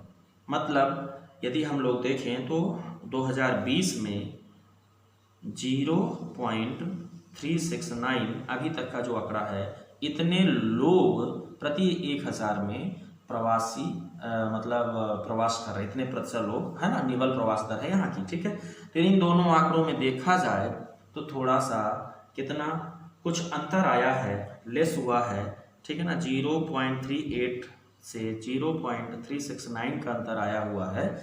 ठीक है, तो लगभग 12-13 है ना, कुछ परसेंट यहाँ पे कम हुआ है, 12-13% की कमी आई है, वो आप प्राप्त कर पा रहे हैं। इसका मतलब क्या हुआ है कि भारत में निवल प्रवास दर थोड़ा कम हुआ है, जिसका सीधा संबंध है कि लोग शिफ्ट कम हुए हैं बाहर, या बाहर से कम आए हैं। ठीक है ना, ये आंकड़े हम प्राप्त कर पाते हैं। ठीक है, भारत में 2017 से 2018 के बीच बढ़ा था, लेकिन 2018 के बाद निवल प्रवास की दर क्या हो रही है, कम हो रही है। यदि एमपी के लोगों की बात कर लें तो एमपी में अभी यह दर 1 है प्रति 1000, या दर की बात कर लें सॉरी, तो 1% निवल प्रवास की दर है। ठीक है, इसका विस्तृत आंकड़ा प्राप्त नहीं हो पाया है कि और कैसे बता पाए, लेकिन इतना प्राप्त हुआ है कि एमपी का जो निवल प्रवास का दर है वो 1% के आसपास है। तो ये हुआ है आपका निवल प्रवास की दर। निवल प्रवास की दर जनसंख्या को कैसे नियंत्रित करती है, तो आप समझ ही रहे होंगे कि किसी शहर या किसी गांव की टोटल जनसंख्या, कितनी आबादी वहां रहती है, उसको निवल प्रवास की दर बहुत ही प्रभावित करती है। एक क्षेत्र के लोग जब आकर के दूसरे क्षेत्र में बस जाते हैं तो यहाँ की जनसंख्या कम हो जाती है और यहाँ की जनसंख्या बढ़ जाती है, और यहाँ की जब जनसंख्या कम हो जाती है तो निश्चित रूप से नए जन्म भी कम होंगे, और यहाँ के नए जन्म बढ़ जाते हैं। तो यहाँ की क्षेत्र की समस्या या यहाँ की समस्या समझने में ये निवल प्रवास की दर जो है वो कारगर है, उपयोगी है। ठीक है, अगली दर, अगला हम लोग प्रजनन दर पढ़ते हैं। प्रजनन दर, ठीक ठीक है ना, फर्टिलिटी रेट, ठीक है ना। इसको प्रजनन दर को टोटल फर्टिलिटी रेट के माध्यम से व्यक्त किया जाता है। तो इसको सकल या कुल प्रजनन दर भी कहते हैं, तो हम लोग कुल लगा लेते हैं, और जब कुल लगा लेंगे तो इसका टोटल फर्टिलिटी रेट TFR संक्षिप्त नाम से इसको जाना जाता है, ठीक है। TFR क्या है ये हम लोग समझते हैं। देखिए, कुल प्रजनन दर एक महिला, मान लेते हैं एक महिला है, संक्षिप्त मतलब आसानी से हम लोग ऐसा समझते हैं, एक महिला है, अपने जीवन काल में औसत जितने बच्चे पैदा करती है, औसत जितने बच्चे पैदा करती है, उन बच्चों की औसत संख्या को ही हम लोग क्या कहते हैं, प्रजनन दर कहते हैं। मान लेते हैं भारत की औसत का क्या मतलब है, औसत का मतलब है कि भारत की एक महिला, दो महिला, तीन महिला, ऐसे एक महिला 4 बच्चे, एक महिला 3 बच्चे, एक महिला 2 बच्चे, एक महिला 1 बच्चे पैदा करती है। तो हमने प्राप्त किया इसकी जो औसत संख्या होगी 4 3 7 3 10, और ये आंकड़े हैं 4 10/4 मतलब 2.5, है ना, लगभग 2.5। तो औसत संख्या क्या निकल कर आई, 2.5। तो प्रजनन दर क्या है, किसी क्षेत्र में, किसी एक वर्ष में उस क्षेत्र की महिलाएं जितने औसत बच्चा पैदा करती हैं, है ना, उसको प्रजनन टोटल फर्टिलिटी रेट कहा जाता है, जिसके माध्यम से यह पता चलता है कि किसी क्षेत्र या समुदाय में औसतन एक महिला कितने बच्चे पैदा करती है अपने जीवन काल में, ठीक है। तो मान लेते हैं कि यदि ये बात हम लोग कहें कि ग्रामीण क्षेत्र में औसतन 3 महिलाएं, मतलब एक महिला 3 बच्चे पैदा करती है, और शहरी क्षेत्र में मान लेते हैं ये आंकड़ा 2 हो, इससे ये हमें पता चलता है कि ग्रामीण क्षेत्र की प्रजनन दर अपेक्षाकृत शहरी क्षेत्र के प्रजनन दर से क्या है, अधिक है। इसी प्रकार से यदि हम लोग कहें कि एक हिंदू महिला अपने पूरे जीवन काल में 3 बच्चे पैदा करती है, ये ठीक है ना, औसत है, एक का नहीं है, पूरों का औसत निकाला गया, और एक मुस्लिम महिला अपने जीवन काल में 4 बच्चे पैदा करती है, तो इसका मतलब हुआ कि मुस्लिमों में प्रजनन दर ज़्यादा है, ठीक है। तो प्रजनन दर के माध्यम से हमें ये पता चलता है किसी क्षेत्र या समुदाय में औसतन एक महिला औसतन अपने जीवन काल में कितने बच्चे पैदा करती है। तो आप परिभाषा क्या लिखेंगे, अपने जीवन काल में एक महिला से पैदा होने वाले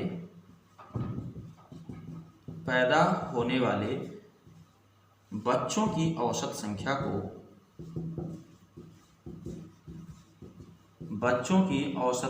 को कुल प्रजनन दर या TFR कहा जाता है, ठीक है ना। अपने जीवन काल में एक महिला से पैदा होने वाले बच्चों की औसत संख्या को कुल प्रजनन दर कहा जाता है, ठीक है। ये परिभाषा आप लिख लेंगे, समझ जाएंगे। अब रही बात इसको प्राप्त कैसे करते हैं, तो इसको प्राप्त करने का एक फार्मूला होता है, वो फार्मूला ऐसा निकल आता है, TFR इक्वल टू, मतलब कुल प्रजनन दर बराबर कुल जन्म, ठीक है, बटे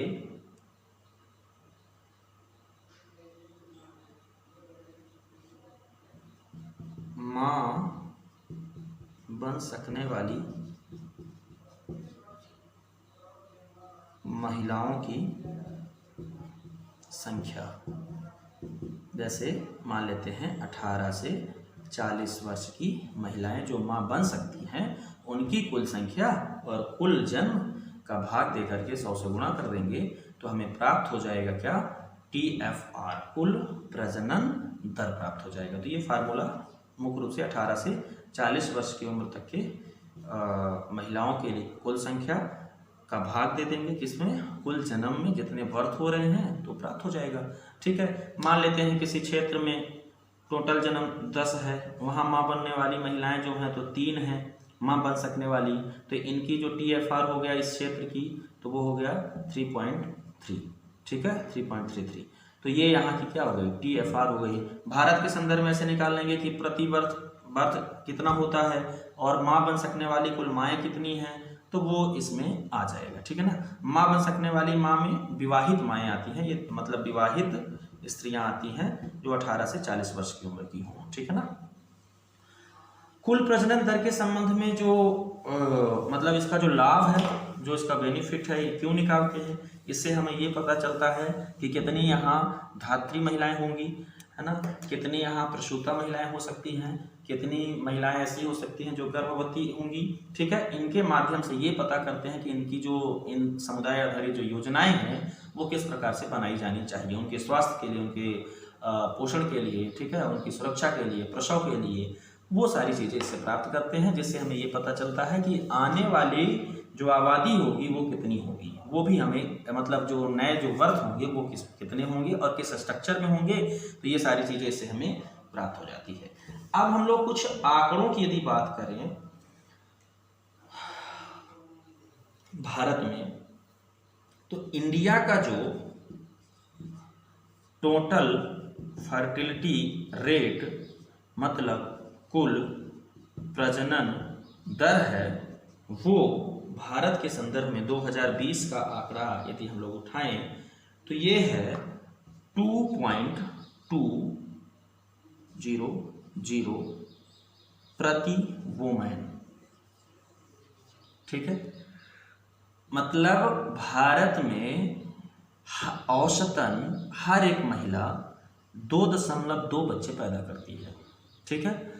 तो भारत में 18 से 40 वर्ष वाली महिलाएं जो माँ बन सकती हैं, जिनकी विवाहित हैं, उनको यदि उनकी संख्या और कुल उनकी संख्या का कुल जन्म से भाग दें तो ये प्राप्त होता है आंकड़ा कि भारत में लगभग एक महिला औसतन 2.2 बच्चे पैदा करती है। 2020 का आंकड़ा है, ठीक है। दूसरा 2019 में ये थोड़ा ज़्यादा था, 2019 के आंकड़े की बात कर लें तो 2.22 था प्रति वुमन, मतलब भारत की प्रति महिला जो होती है वो 2.2 बच्चे 2019 में कम करती, अब 2020 में, तो इसका मतलब ये हुआ कि 0.202 ये इतना कम हो गया है। 2019 के मुकाबले 2020 में TFR कुल प्रजनन दर में कमी आई है, ये निष्कर्ष हम लोग को प्राप्त हो रहा है, ठीक है। 2015-16 में थोड़ा सा कम था, फिर उसके बाद बढ़ा है थोड़ा, और फिर से 2019 के मुकाबले थोड़ा तीव्र हुआ है, मतलब कम हुआ है, ठीक है। तो ये आंकड़े आपको प्राप्त हो गए। यदि हम लोग 3 ऐसे राज्य देखें जहां का TFR टोटल फर्टिलिटी रेट कुल प्रजनन दर उच्च हो, हाईएस्ट हो, तो भारत के 3 ऐसे राज्य जहां का मतलब प्रजनन दर कुल प्रजनन दर ज़्यादा है, उनमें से एक राज्य होता है बिहार, दूसरा राज्य होता है यूपी, तीसरा राज्य होता है मेघालय, चौथा MP। तो MP आपका चौथे नंबर पर है कुल प्रजनन दर पर। बिहार की जो कुल प्रजनन दर है वो 3.2 प्रति वुमन है, यूपी की 3 है प्रति वुमन, मेघालय की 2.9 है प्रति वुमन, और मध्य प्रदेश की 2.4 है प्रति वुमन। मतलब बिहार में औसतन अपने जीवन काल में एक महिला लगभग 3.2 बच्चे पैदा करती है, और मध्य प्रदेश में औसतन एक महिला 2.4 बच्चे पैदा करती है, ठीक है ना, जिसका सीधा सा संबंध जनसंख्या वृद्धि से होगा। यदि मान लेते हैं किसी देश का TFR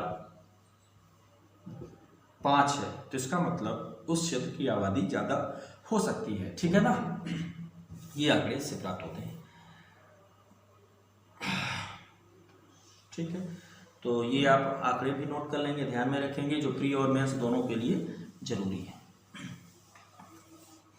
कुल प्रजनन दर के बारे में इतनी बातें हो गई। अब हम लोग पढ़ते हैं जन्म दर के बारे में। ठीक है, प्रजनन दर के बारे में कुछ प्रजनन दर और निकल कर आते हैं जिनको मैं यहाँ पे लिख दे रहा हूँ, उनकी डिटेल की आवश्यकता नहीं है। जो अन्य प्रजनन दर होते हैं, तो कुल प्रजनन दर हो गया है। एक अन्य जो प्रजनन दर होते हैं उनकी भी बात कर लेते हैं कभी यदि काम आए तो अन्य जो प्रजनन दर हैं उसमें से एक प्रजनन दर कहलाता है शुद्ध प्रजनन अनुपात। ठीक, दूसरा एक होता है जिसको कहते हैं प्रतिस्थापन स्तर प्रजनन। तीसरा जो होता है उसको कहते हैं सकल प्रजनन दर। एक होगा, ठीक है, इतना। तो शुद्ध प्रजनन अनुपात क्या है? शुद्ध प्रजनन अनुपात वह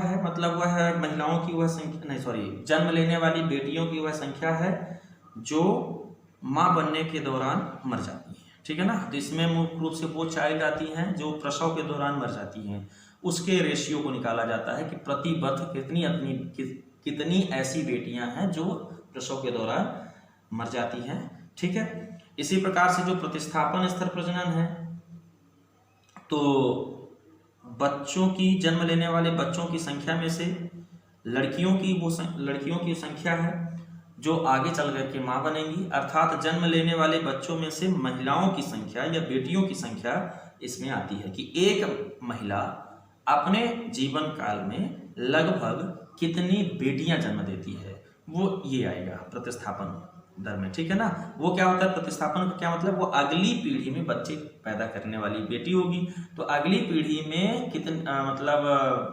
कितनी माएँ बनेंगी ये यहाँ से प्राप्त किया जाता है। मतलब बच्चों की जो संख्या है जन्म लेने वालों में से, उनमें से बेटियों की संख्या या रेशियो कितना है वो इसके माध्यम से निकाला जाता है। ठीक है, इसी प्रकार से इससे शुद्ध प्रजनन दर के में भी बेटियों की संख्या ही प्राप्त की जाती है कि एक माँ अपने जीवन काल में, अपने प्रजनन काल में कितनी बेटियां पैदा करती है। ठीक है ना, तो ये कुल अन्य प्रजनन दर भी है, लेकिन ज़्यादा आंकड़ा हमारे लिए उपयोगी होता है TFR, और वही परीक्षा के दर्शकों से भी उपयोगी है जिसको हम लोगों ने डिटेल से समझा है। ठीक है, अगली चीज जो हम लोग को पढ़ना है वो जन्म दर समझना है, जिसके लिए शब्द इस्तेमाल करेंगे अशोधित जन्म दर। अशोधित जन्म दर के लिए एक शब्द इस्तेमाल करते हैं क्रूड बर्थ रेट, इंग्लिश में CBR, crude birth rate. Crude का क्या मतलब है, यहाँ पे हम लोग उन बच्चों की काउंटिंग करते हैं जो लाइफ बर्थ होते हैं। लाइफ बर्थ का मतलब जो जीवित बच्चे होते हैं उनकी, जन्म लेने के बाद जो बच्चे मर जाते हैं उनको अशोधित जन्म दर में नहीं रखा जाता है। क्यों? क्योंकि यहाँ पे हमको जनसंख्या से संबंध है, इसलिए जनसंख्या बढ़ाने वाले बच्चों की ही गणना की जाती है। तो जो लाइफ बर्थ है, जीवित बच्चों का जो जन्म है, उसको ही अशोधित जन्म दर में रखा जाएगा। ठीक है, तो अशोधित जन्म दर क्या है? अशोधित जन्म दर प्रति 1000 किसी एक निश्चित क्षेत्र में, एक निश्चित ईयर में प्रति 1000 आबादी में जन्म लेने वाले कुल बच्चों की, कुल जीवित बच्चों की संख्या है। ठीक है, तो इसको हम लोग परिभाषित कैसे कर सकते हैं? प्रति 1000, एक मिनट, किसी निश्चित वर्ष में, क्षेत्र में, समुदाय में, जिसका निकाला हो उसका ले लेंगे। ठीक है ना, पर वर्ष रहेगा। किसी निश्चित वर्ष में, किसी क्षेत्र या समुदाय में प्रति 1000 की आबादी में, प्रति 1000 की आबादी में जन्म लेने वाले जीवित शिशुओं की संख्या अशोधित जन्म दर में शामिल होती है। ठीक है, तो इसको निकालने का एक फार्मूला होगा। जब दर में चयन करेंगे तो क्या रहेगा फार्मूला? फार्मूला रहेगा कि किसी वर्ष जन्मे शिशुओं की संख्या बटे उस वर्ष की जनसंख्या गुणे 100। तो वो सूत्र भी लिख देता हूं जिससे आप ये निकाल पाए। ठीक है, तो CBR मतलब क्रूड बर्थ रेट, अशोधित जन्म दर बराबर किसी वर्ष जन्मे शिशुओं की संख्या, जीवित शिशुओं की संख्या रहेगी, ठीक है ना, जन्मे जीवित शिशुओं की संख्या बटे उस वर्ष की जनसंख्या। वर्ष की जनसंख्या मध्य वर्ष से लेते हैं, मिडिल ईयर से लेते हैं, मतलब जुलाई से, मध्य वर्ष की जनसंख्या गुणे 100। तो ये हमें CBR प्राप्त हो जाएगा दर के रूप में, किसी वर्ष जन्मे जीवित शिशुओं की संख्या बटे उस वर्ष की मध्य वर्ष की जनसंख्या गुणे 100 से हम लोग प्राप्त कर पाएंगे। लेकिन हम लोग गणना इसकी क्या करते हैं, प्रति 1000, सामान्यतः गणना करते हैं प्रति 1000 की आबादी में कितने बच्चे प्रति वर्ष जन्म ले रहे हैं, ठीक है ना। अब इसका जो लाभ है ये क्यों निकालते हैं, इसका क्या बेनिफिट है, तो हम इससे ये प्राप्त कर पाते हैं कि 1000 की आबादी में प्रति वर्ष कितने बच्चे जीवित रहते हैं, कितने बच्चे जीवित बच्चे जन्म लेते हैं। इससे हमें ये पता चलता है कि किसी क्षेत्र या समुदाय में शिशुओं की जन्म दर, मतलब शिशुओं का जन्म किस दर पर हो रहा है, मतलब वहाँ जनसंख्या वृद्धि कितनी होगी और वहाँ के लिए क्या पॉलिसी होगी, कितने शिशु जन्म ले रहे हैं, ये हमें यहाँ से प्राप्त होता है, जिसके संबंध में हम लोग अच्छी पॉलिसी निर्माण कर सकेंगे।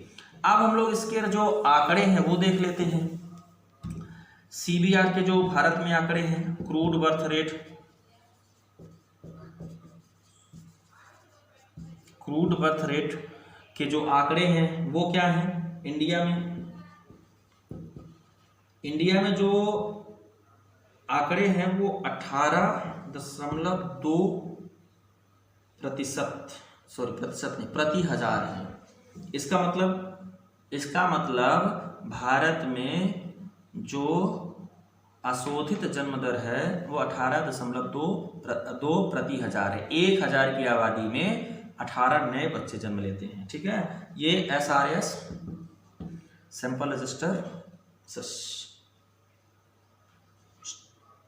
SRS की 2014 की रिपोर्ट के हिसाब से है, ठीक है।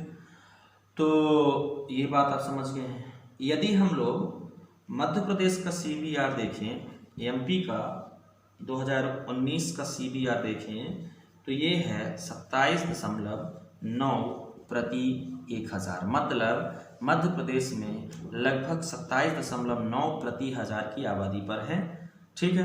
तो भारत की अपेक्षा MP का जो बर्थ रेट है, जन्म दर है, वो क्या है, ज़्यादा है, ठीक है ना, लगभग ज़्यादा, 1.5 गुना ज़्यादा है, ठीक है। इस प्रकार से यदि हम लोग कुछ राज्य देखें जहाँ का जन्म दर सबसे ज़्यादा हो, मतलब सर्वोच्च जन्म दर वाले राज्य देखें, सर्वोच्च जन्म दर वाले राज्य यदि हम लोग देखें तो इसमें से एक होता है बिहार। बिहार की जो जन्म दर है वो लगभग, वर्तमान की बात करेंगे 2020 की, तो वो 28.2 प्रति हजार के आसपास है, ठीक है।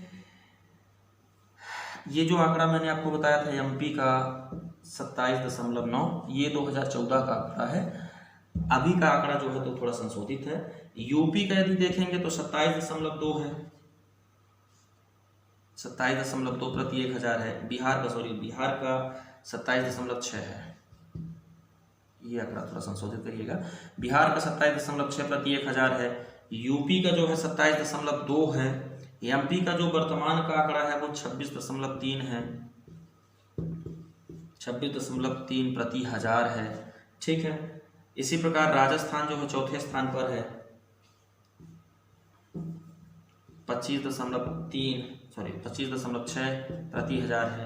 तो ये 4 वो राज्य हैं जहाँ का जो जन्म दर है, अशोधित जन्म दर है, वो 25 से ज़्यादा है, ठीक है ना। मतलब 1000 की आबादी में प्रति वर्ष नए 25 बच्चे जुड़ जाते हैं।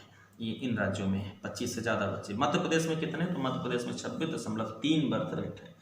यदि हम लोग कुछ लीस्ट मतलब कम निम्नतर वाले 3-4 राज्य देखें जहां का निम्न जन्म दर है, वो राज्य देखें तो इसमें से सबसे लीस्ट में गोवा आता है। गोवा का 13 है, 13 प्रति 1000, मतलब यहाँ 1000 में 13 जन्म होते हैं प्रति वर्ष। दूसरा त्रिपुरा है, त्रिपुरा का 13.7 है। तीसरा केरल है, केरल का, और चौथा मणिपुर, दोनों का 21.4 है।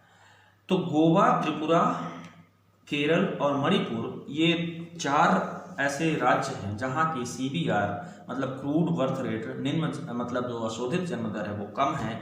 गोवा सबसे कम है, बिहार सबसे ज़्यादा है। ठीक है, तो ये था आपका जन्म दर।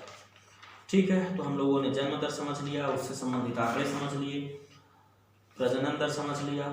ठीक है, अगला जो है हम लोग को समझना है मृत्यु दर। ठीक है, तो आइए हम लोग समझते हैं अब मृत्यु दर से संबंधित आंकड़े। मृत्यु दर, ठीक है, इसको हम लोग कहेंगे मोर्टेलिटी रेट, मोर्टेलिटी रेट या कई बार कुल डेथ रेट भी कह दिया जाता है। सकल मृत्यु दर TDR, ठीक है ना, या TDR कह सकते हैं, या टोटल मोर्टेलिटी रेट भी लिखा जा सकता है। तो इसका क्या मतलब होता है, मृत्यु दर का क्या मतलब है? सिंपल सा मतलब है कि किसी क्षेत्र में, अर्थ लिख लीजिएगा, किसी क्षेत्र में किसी वर्ष प्रति 1000 की आबादी में मरने वाली जनसंख्या का प्रतिशत, मतलब जनसंख्या का वह प्रतिशत जो 1000 की आबादी में निकाला जाएगा, 1000 की आबादी में प्रति वर्ष मर जाती है, वो उसी को हम लोग मृत्यु दर या कुल मृत्यु दर कहते हैं। ठीक है, तो कुल मृत्यु दर क्यों प्राप्त करते हैं? कुल मृत्यु दर से ये प्राप्त किया जाता है कि यहाँ कितने शिशु मर रहे हैं, कितने बच्चे मर रहे हैं, कितनी माएँ मर रही हैं, है ना, इससे हमें ये आंकड़े मिल जाते हैं। और टोटल भी निकाला जा सकता है सबका ऐड करके कि किसी वर्ष में यहाँ कुल कितने लोग मर जाते हैं। ठीक है, तो इसमें से हम लोग को क्या पढ़ना है, हम लोग को शिशु मृत्यु दर पढ़ना है अलग से, है ना, इसमें हम लोग को मातृ मृत्यु दर पढ़ना है, और एक कुल यही मृत्यु दर पढ़ना है जो सामान्य मृत्यु दर है। सामान्य मृत्यु दर की बात हम लोग कर लेते हैं पहले। सामान्य मृत्यु मतलब सकल मृत्यु दर जो है, सकल मृत्यु दर में सबसे जो हाईएस्ट राज्य है भारत का वो उड़ीसा है।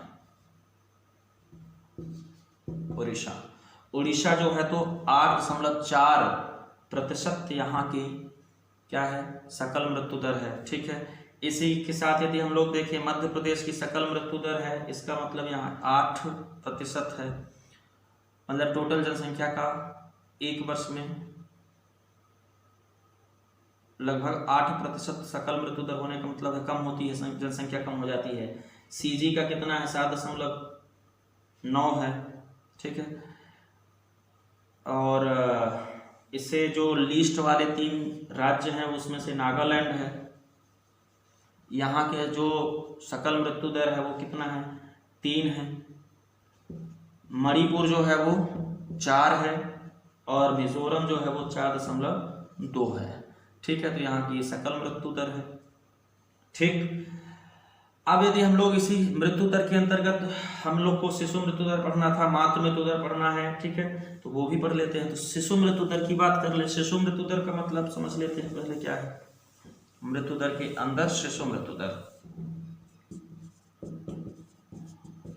शिशु मृत्यु दर,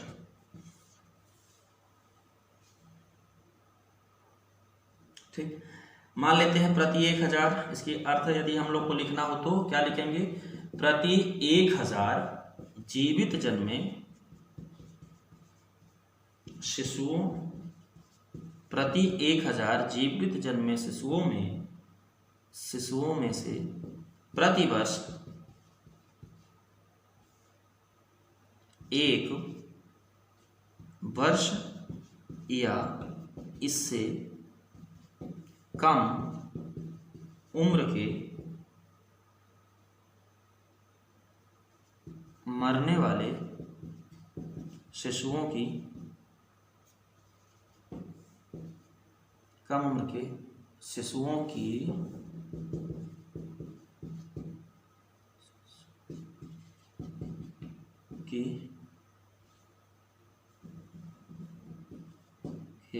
मरने की संख्या, कुल संख्या, मतलब 1000 जीवित जन्म होता है। देखिए, जीवित जन्म का मतलब है कि जो जन्म लेने के मतलब जन्म लेते समय जीवित हो, ठीक है। यदि जन्म लेते समय पेट में ही मर गए रहे हों तो उनकी काउंटिंग नहीं की जाती है, ठीक है।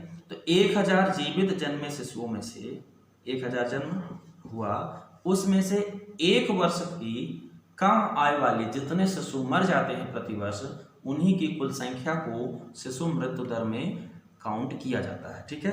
तो मान लेते हैं किसी एक क्षेत्र में, भारत में 1 वर्ष में 1000 शिशु जन्म लेते हैं जो जीवित हैं, उनमें से 5 शिशु ऐसे हैं जो 1 वर्ष के अंतराल में मर जाते हैं, तो यहाँ की 5 शिशु मृत्यु दर हो जाएगी 5 प्रति 1000, ठीक है। तो शिशु मृत्यु दर के अंतर्गत जीवित को रखते हैं, उन शिशुओं को रखते हैं जो 1 वर्ष से कम की हो, मतलब कम के हो और उनकी मृत्यु हो जाएगी, ठीक हो गई हो, ठीक है, तो वो रखे हो। तो इसका मतलब 0 से लेकर के 1 वर्ष तक के वो शिशु इसमें आते हैं प्रति 1000 के आंकड़े के हिसाब से जिनकी मृत्यु हो गई हो।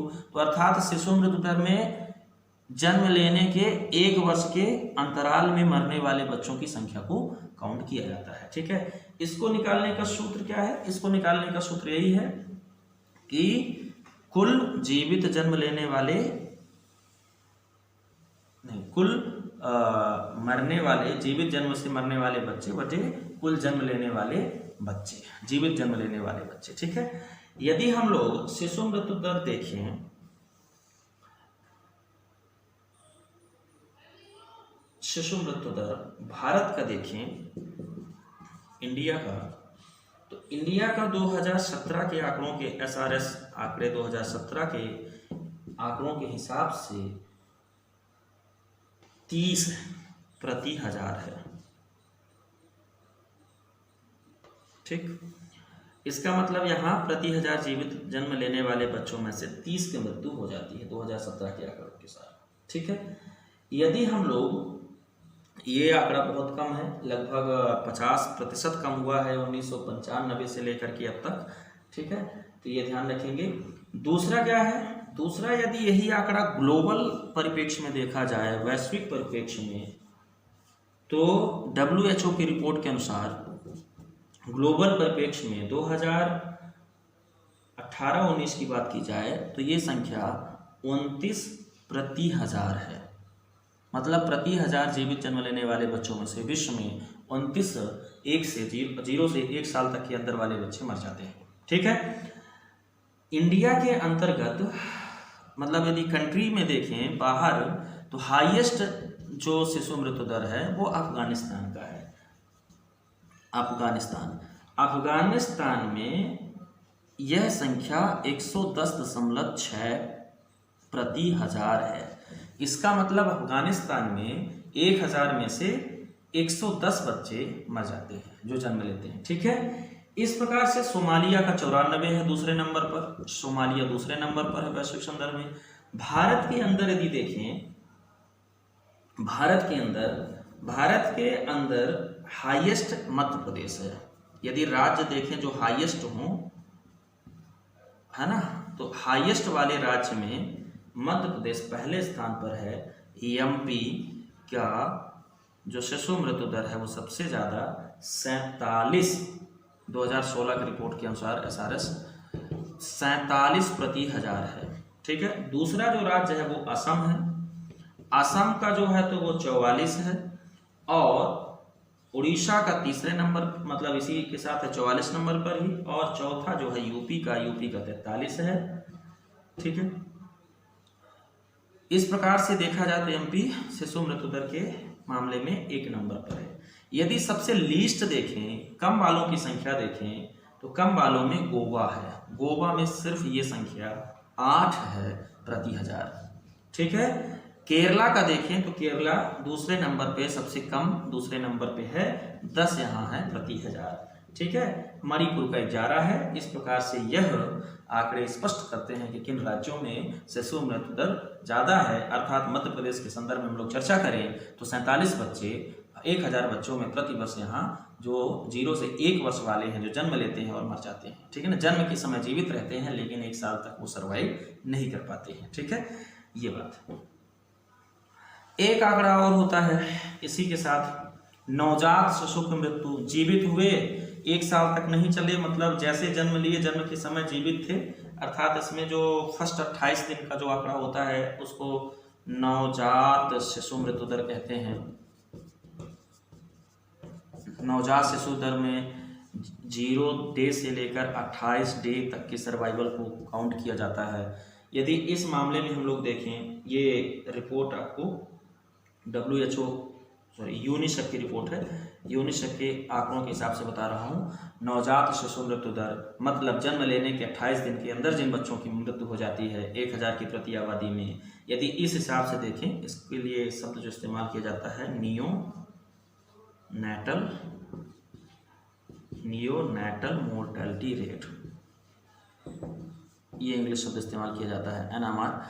तो इसकी जो दर है, जो फर्स्ट 28 दिन में मर जाते हैं, वैश्विक यदि देखें, ग्लोबल में देखें, विश्व में देखें, तो विश्व में ये आंकड़ा 18 प्रति 1000 है। ठीक है, और भारत का जो ये आंकड़ा है वो 23 है। इसका मतलब ये हुआ कि यहाँ प्रति वर्ष 0 से 28 डे के बीच, मतलब जन्म लेने वाले बच्चों में से 0 से 28 दिन की जो मृत्यु होती है वो 23 प्रति 1000 है। ये आंकड़ा आप समझ रहे होंगे। ठीक है, तो टोटल यदि भारत का देखें तो टोटल 17 के आंकड़ों के हिसाब से 30 है, और 0 से 28 का देखें तो 23 है। इस प्रकार से ये संख्या ज़्यादा है ग्लोबल के हिसाब से। ठीक है, एक और होता है शिशु मृत्यु दर हो गया, नवजात शिशु मृत्यु दर हो गया, एक है बाल मृत्यु दर, बाल मृत्यु दर, चाइल्ड मोर्टेलिटी रेट। ठीक है, चाइल्ड मोर्टेलिटी रेट जो है तो 0 से 5 वर्ष तक के बच्चों की काउंटिंग है, मतलब जन्म से लेकर 5 वर्ष तक के बच्चे जो सरवाइव नहीं कर पाते हैं, मर जाते हैं किन्हीं कारणवश, उनका रेट यदि देखा जाए तो वर्ल्ड बैंक की रिपोर्ट के अनुसार विश्व में यह आंकड़ा 40.8 प्रति 1000 है। मतलब वैश्विक संदर्भ में 5 वर्ष तक के बच्चे 1000 की आबादी में प्रति वर्ष 40.8 बच्चे मर जाते हैं।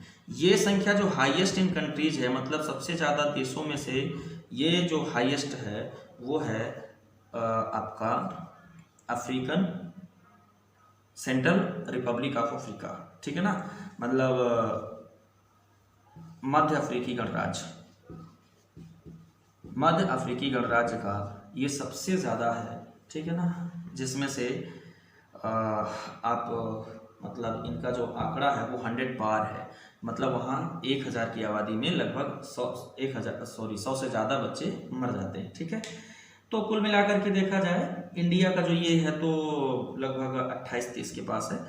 तो बाल मृत्यु दर आपको इसमें शिशुओं के अंतर्गत 3 चीज़ें पढ़ लेनी है। एक वो पढ़ लेना है जो 0 से 28 डेज तक का हो, जिसको नियोनैटल कहेंगे, मतलब नवजात शिशु। दूसरा जो 0 से 1 वर्ष तक का हो, जो 0 से 5 वर्ष तक का आंकड़ा है वो। ये 3 प्रकार के आंकड़े आपको यहाँ पे प्राप्त होते हैं। ठीक है, लेकिन इनमें से सबसे ज़्यादा जरूरी आपको शिशु मृत्यु दर है। ठीक, तो ये था शिशु मृत्यु दर। अगला हम लोग को पढ़ना है मातृ मृत्यु दर।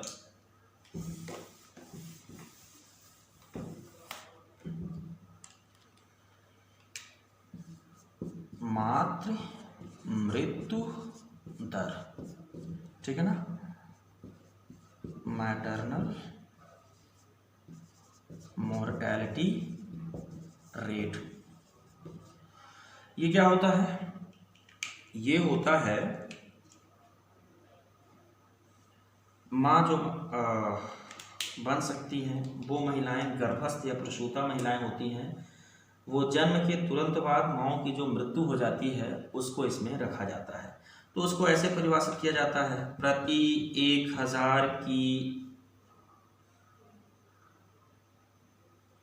1000 गर्भस्थ अथवा प्रसूता जो गर्भस्थ हैं या जो जन्म दे रही हैं, प्रसव कर रही हैं, ठीक है ना, प्रसूता अथवा प्रसव के दौरान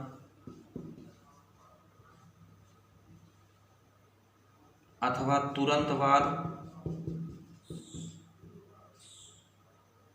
प्रति 1000 गर्भस्थ प्रसूता अथवा प्रसव के दौरान अथवा तुरंत बाद मरने वाली माँओं की कुल संख्या या अनुपात। ठीक, मतलब 1000 महिलाएं ऐसी हैं जो गर्भस्थ हैं और गर्भधारण के कारण मर गई, या प्रसव करा रही हैं, प्रसूता हैं, प्रसव के दौरान मर गई, या क्या प्रसव के तुरंत बाद मर गई, उनकी कुल संख्या या अनुपात को मातृ मृत्यु दर में रखा जाता है। ठीक है, तो इसमें 3 प्रकार की माँओं को रखा गया है, एक गर्भवती महिला, एक प्रसूता महिला, एक जन्म के तुरंत बाद मर जाने वाली महिला को इसमें काउंट किया जाता है। ठीक है, इसके आंकड़े यदि हम लोग देखें तो इसके वैश्विक लेवल पर जो आंकड़े हमें प्राप्त होते हैं वो हमें देखना है।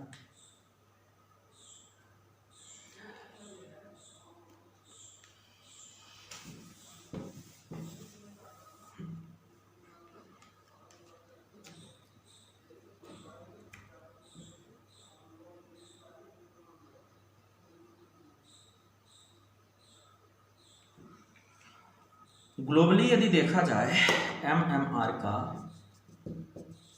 आंकड़ा तो क्या है, वैश्विक परिप्रेक्ष्य में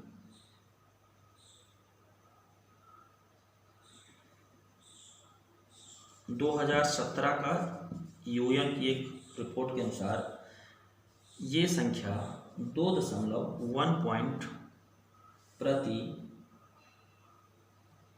10,000 है, सॉरी प्रति 1 लाख है ये, मतलब ये संख्या अब कम है। 1 लाख में लगभग 2.1 महिलाएं ग्लोबल मतलब विश्व के संदर्भ में आती है। ठीक है, यदि हम लोग इंडिया का आंकड़ा देखें तो 2015 तक यह आंकड़ा 1.5 रहा है। ठीक है ना, 2015 तक का आंकड़ा प्राप्त है 1.5 रहा है। ठीक है, सॉरी ये आंकड़ा नहीं, सॉरी इसमें इंडिया का आंकड़ा यदि हम लोग देखें, नया आंकड़ा 2014-2016 का, तो ये आंकड़ा 130 है। ठीक है, प्रति 1 लाख। और यदि इसमें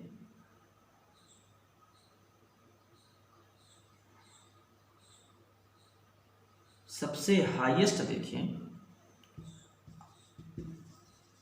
हाईएस्ट स्टेट देखें तो हाईएस्ट स्टेट में से सबसे ज़्यादा असम का है। असम में 229 है। ठीक है, और यदि हम लोग दूसरा देखें तो यूपी का है, यूपी का 216 है। ठीक है, और एमपी का देखें तो ये आंकड़ा 118 प्रति 1 लाख है। इतनी महिलाओं की मृत्यु होती है, अभी का आंकड़ा है ये। ठीक है ना, 2016-17 का आंकड़ा है। ठीक, यदि सबसे कम में देखें, सबसे कम में देखा जाए तो केरल सबसे कम है, केरल का 42 है केवल, ठीक है ना। दूसरा सबसे कम महाराष्ट्र का है, महाराष्ट्र का 61 है, ठीक।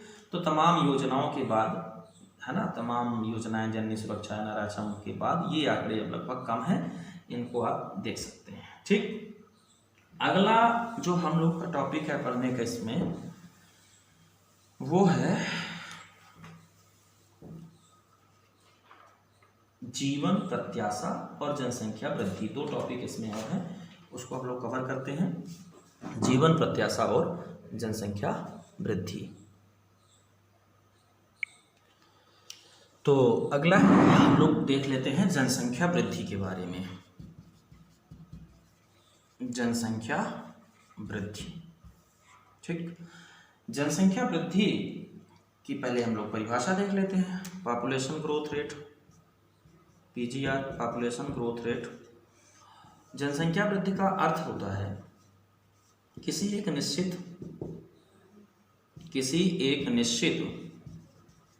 अवधि एवं क्षेत्र में पिछले वर्ष की अपेक्षा या पिछले वर्ष के मुकाबले वर्तमान वर्ष में बढ़ी हुई जनसंख्या का अनुपात। क्या मतलब? किसी एक निश्चित अवधि में या क्षेत्र में पिछले वर्ष के मुकाबले वर्तमान वर्ष में बढ़ी हुई जनसंख्या का अनुपात, मतलब 2018 भारत के संदर्भ में, 2019 भारत के संदर्भ में, 2018 के मुकाबले 2019 की आबादी का, बढ़ी हुई आबादी का, जैसे मान लीजिए यहाँ 10 लाख थी, फिर यहाँ 5 लाख हुई, तो इनके बीच का जो रेशियो है ना, 10 लाख थी, यहाँ 15 लाख हुई, तो बढ़ी हुई आबादी का जो रेशियो है, वो रेशियो ही क्या कहलाएगा? जनसंख्या वृद्धि। तो इसमें दो चीज़ें, एक निश्चित क्षेत्र होगा, निश्चित अवधि होगी, और जनसंख्या जितनी वृद्धि हुई होगी वो काउंट होगा। इसका एक रेशियो निकालने के लिए इसका एक फार्मूला हो जाता है। फार्मूला यहाँ पर लिखता हूँ, पीजीआर, पॉपुलेशन ग्रोथ रेट, जनसंख्या वृद्धि दर बराबर वर्तमान जनसंख्या माइनस पिछले वर्ष की जनसंख्या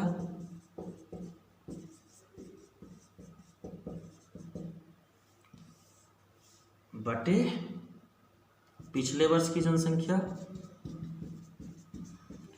पिछले वर्ष की जनसंख्या गुणे 100 करके आप ये रेशियो प्राप्त कर लेंगे, ठीक है। संक्षिप्त में इस फार्मूले को ऐसे लिखते हैं, पॉपुलेशन ग्रोथ रेट, कई बार पीआर बस लिख देते हैं, पॉपुलेशन रेट ग्रोथ रेट बराबर भी, यहाँ पर पीआरएस प्रेजेंट माइनस भी पास्ट अपॉन भी past into 100। Value of present population, value minus value of past population upon value of past population into 100 करके आपको जनसंख्या वृद्धि निकल जाएगी, मतलब दर निकल जाएगी, रेट। तो हमने क्या कहा, पिछले वर्तमान की जनसंख्या कितनी है, मान लेते हैं छोटे से आंकड़े में देखें तो वर्तमान की जनसंख्या मान लेते हैं 8 है, पिछले वर्ष की जनसंख्या कितनी थी, 3 थी, माइनस 3 कर दिए बटे पिछले वर्ष की जनसंख्या गुणे 100 कर देंगे, तो ये जो अब निकलेगा इसको काउंट कर लेंगे, वही जनसंख्या वृद्धि आ जाएगी, ठीक है। जनसंख्या वृद्धि के मामले के जो आंकड़े हैं, वो यदि आंकड़ों को देखा जाए वैश्विक स्तर पर, ग्लोबल स्तर पर जनसंख्या,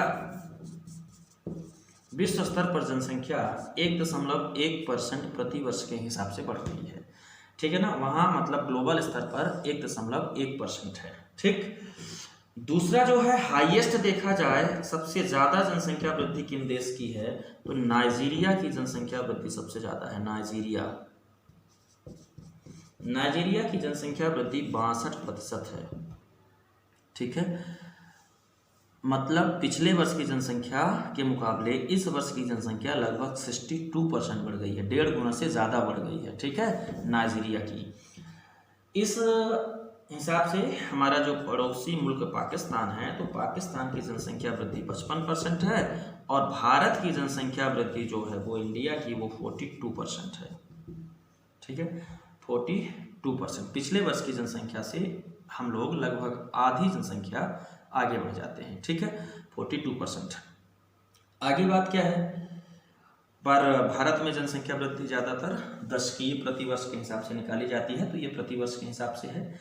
यदि भारत में देखें सबसे ज़्यादा जनसंख्या वृद्धि किसकी है, तो बिहार की टॉप वाले देख रहे हैं और इधर लिस्ट वाले देख लेंगे, तो सबसे ज़्यादा जो है कहाँ की है, बिहार की जनसंख्या वृद्धि 21% है और यूपी की देखिए दूसरे नंबर पे 20.9% है।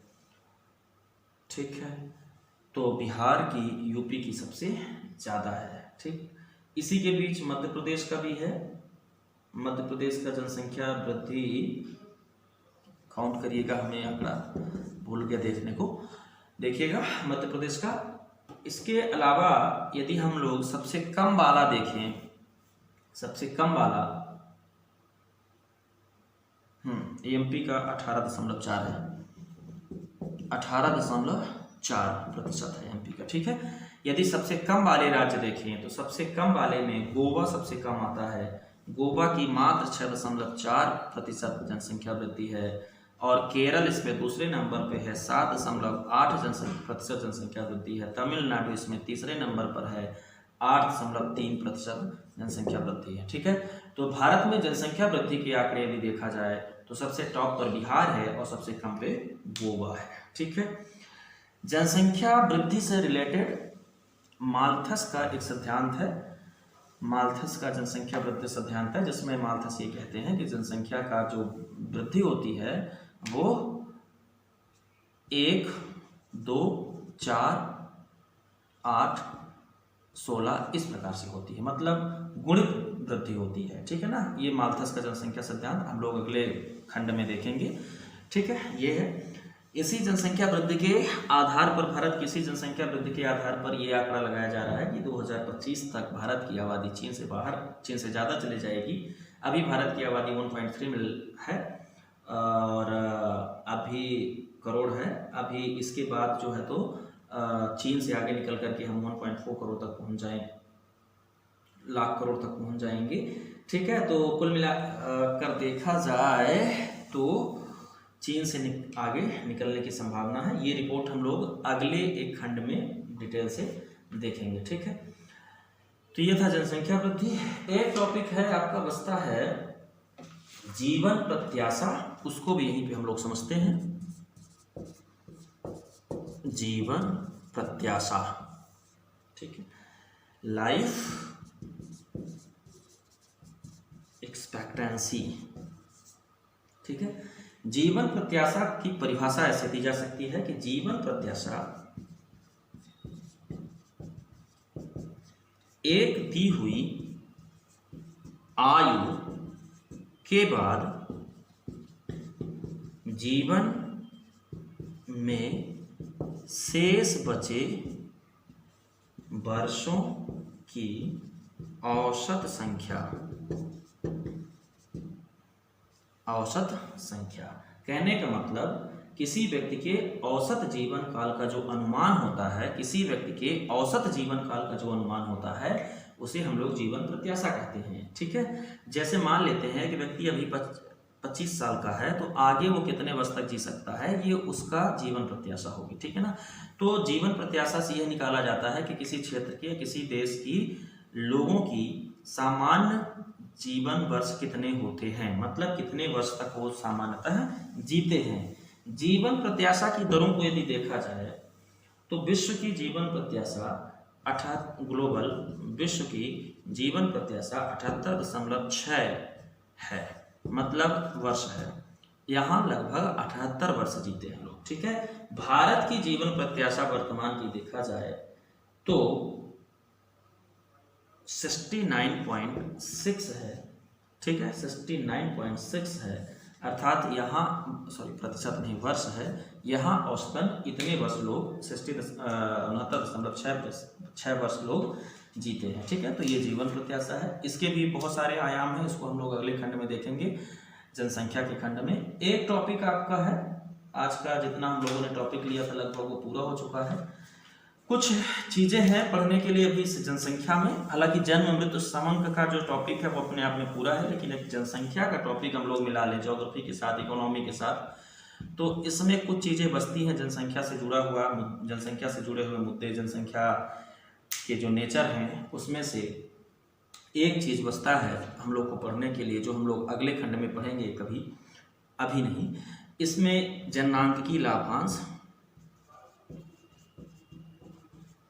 एक टॉपिक है।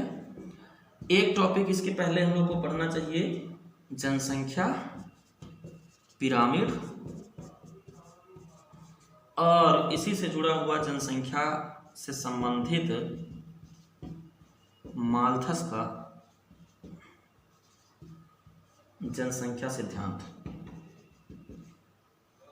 ये 3 टॉपिक हैं जिसको एक अगले वीडियो में एक नए दूसरे वीडियो में कवर करना पड़ेगा। इसमें लंबा हो जाएगा। जनसंख्या पिरामिड, जननांकिकी लाभांश, जनसंख्या से संबंधित माल्थस का जनसंख्या सिद्धांत, ये टॉपिक हम लोग को पढ़ना है। जनसंख्या पिरामिड और जननांकिकी लाभांश जन्म मृत्यु समांक से सीधे जुड़े हुए हैं, और माल्थस का जनसंख्या सिद्धांत जनसंख्या वृद्धि से जुड़ा हुआ है। तो ये 3 टॉपिक इसमें बचे हुए हैं शेष, इसको हम लोग किसी अगले खंड में देख लेंगे। आज के लिए फिलहाल इतना ही। यदि इससे रिलेटेड प्रश्नों की चर्चा की जाए कि जितना आज हम लोगों ने पढ़ा है उससे संबंधित क्या प्रश्न पूछेंगे, तो कुछ प्रश्न मैं यहाँ पे दे रहा हूँ जिसका उत्तर आप लोग लिखेंगे।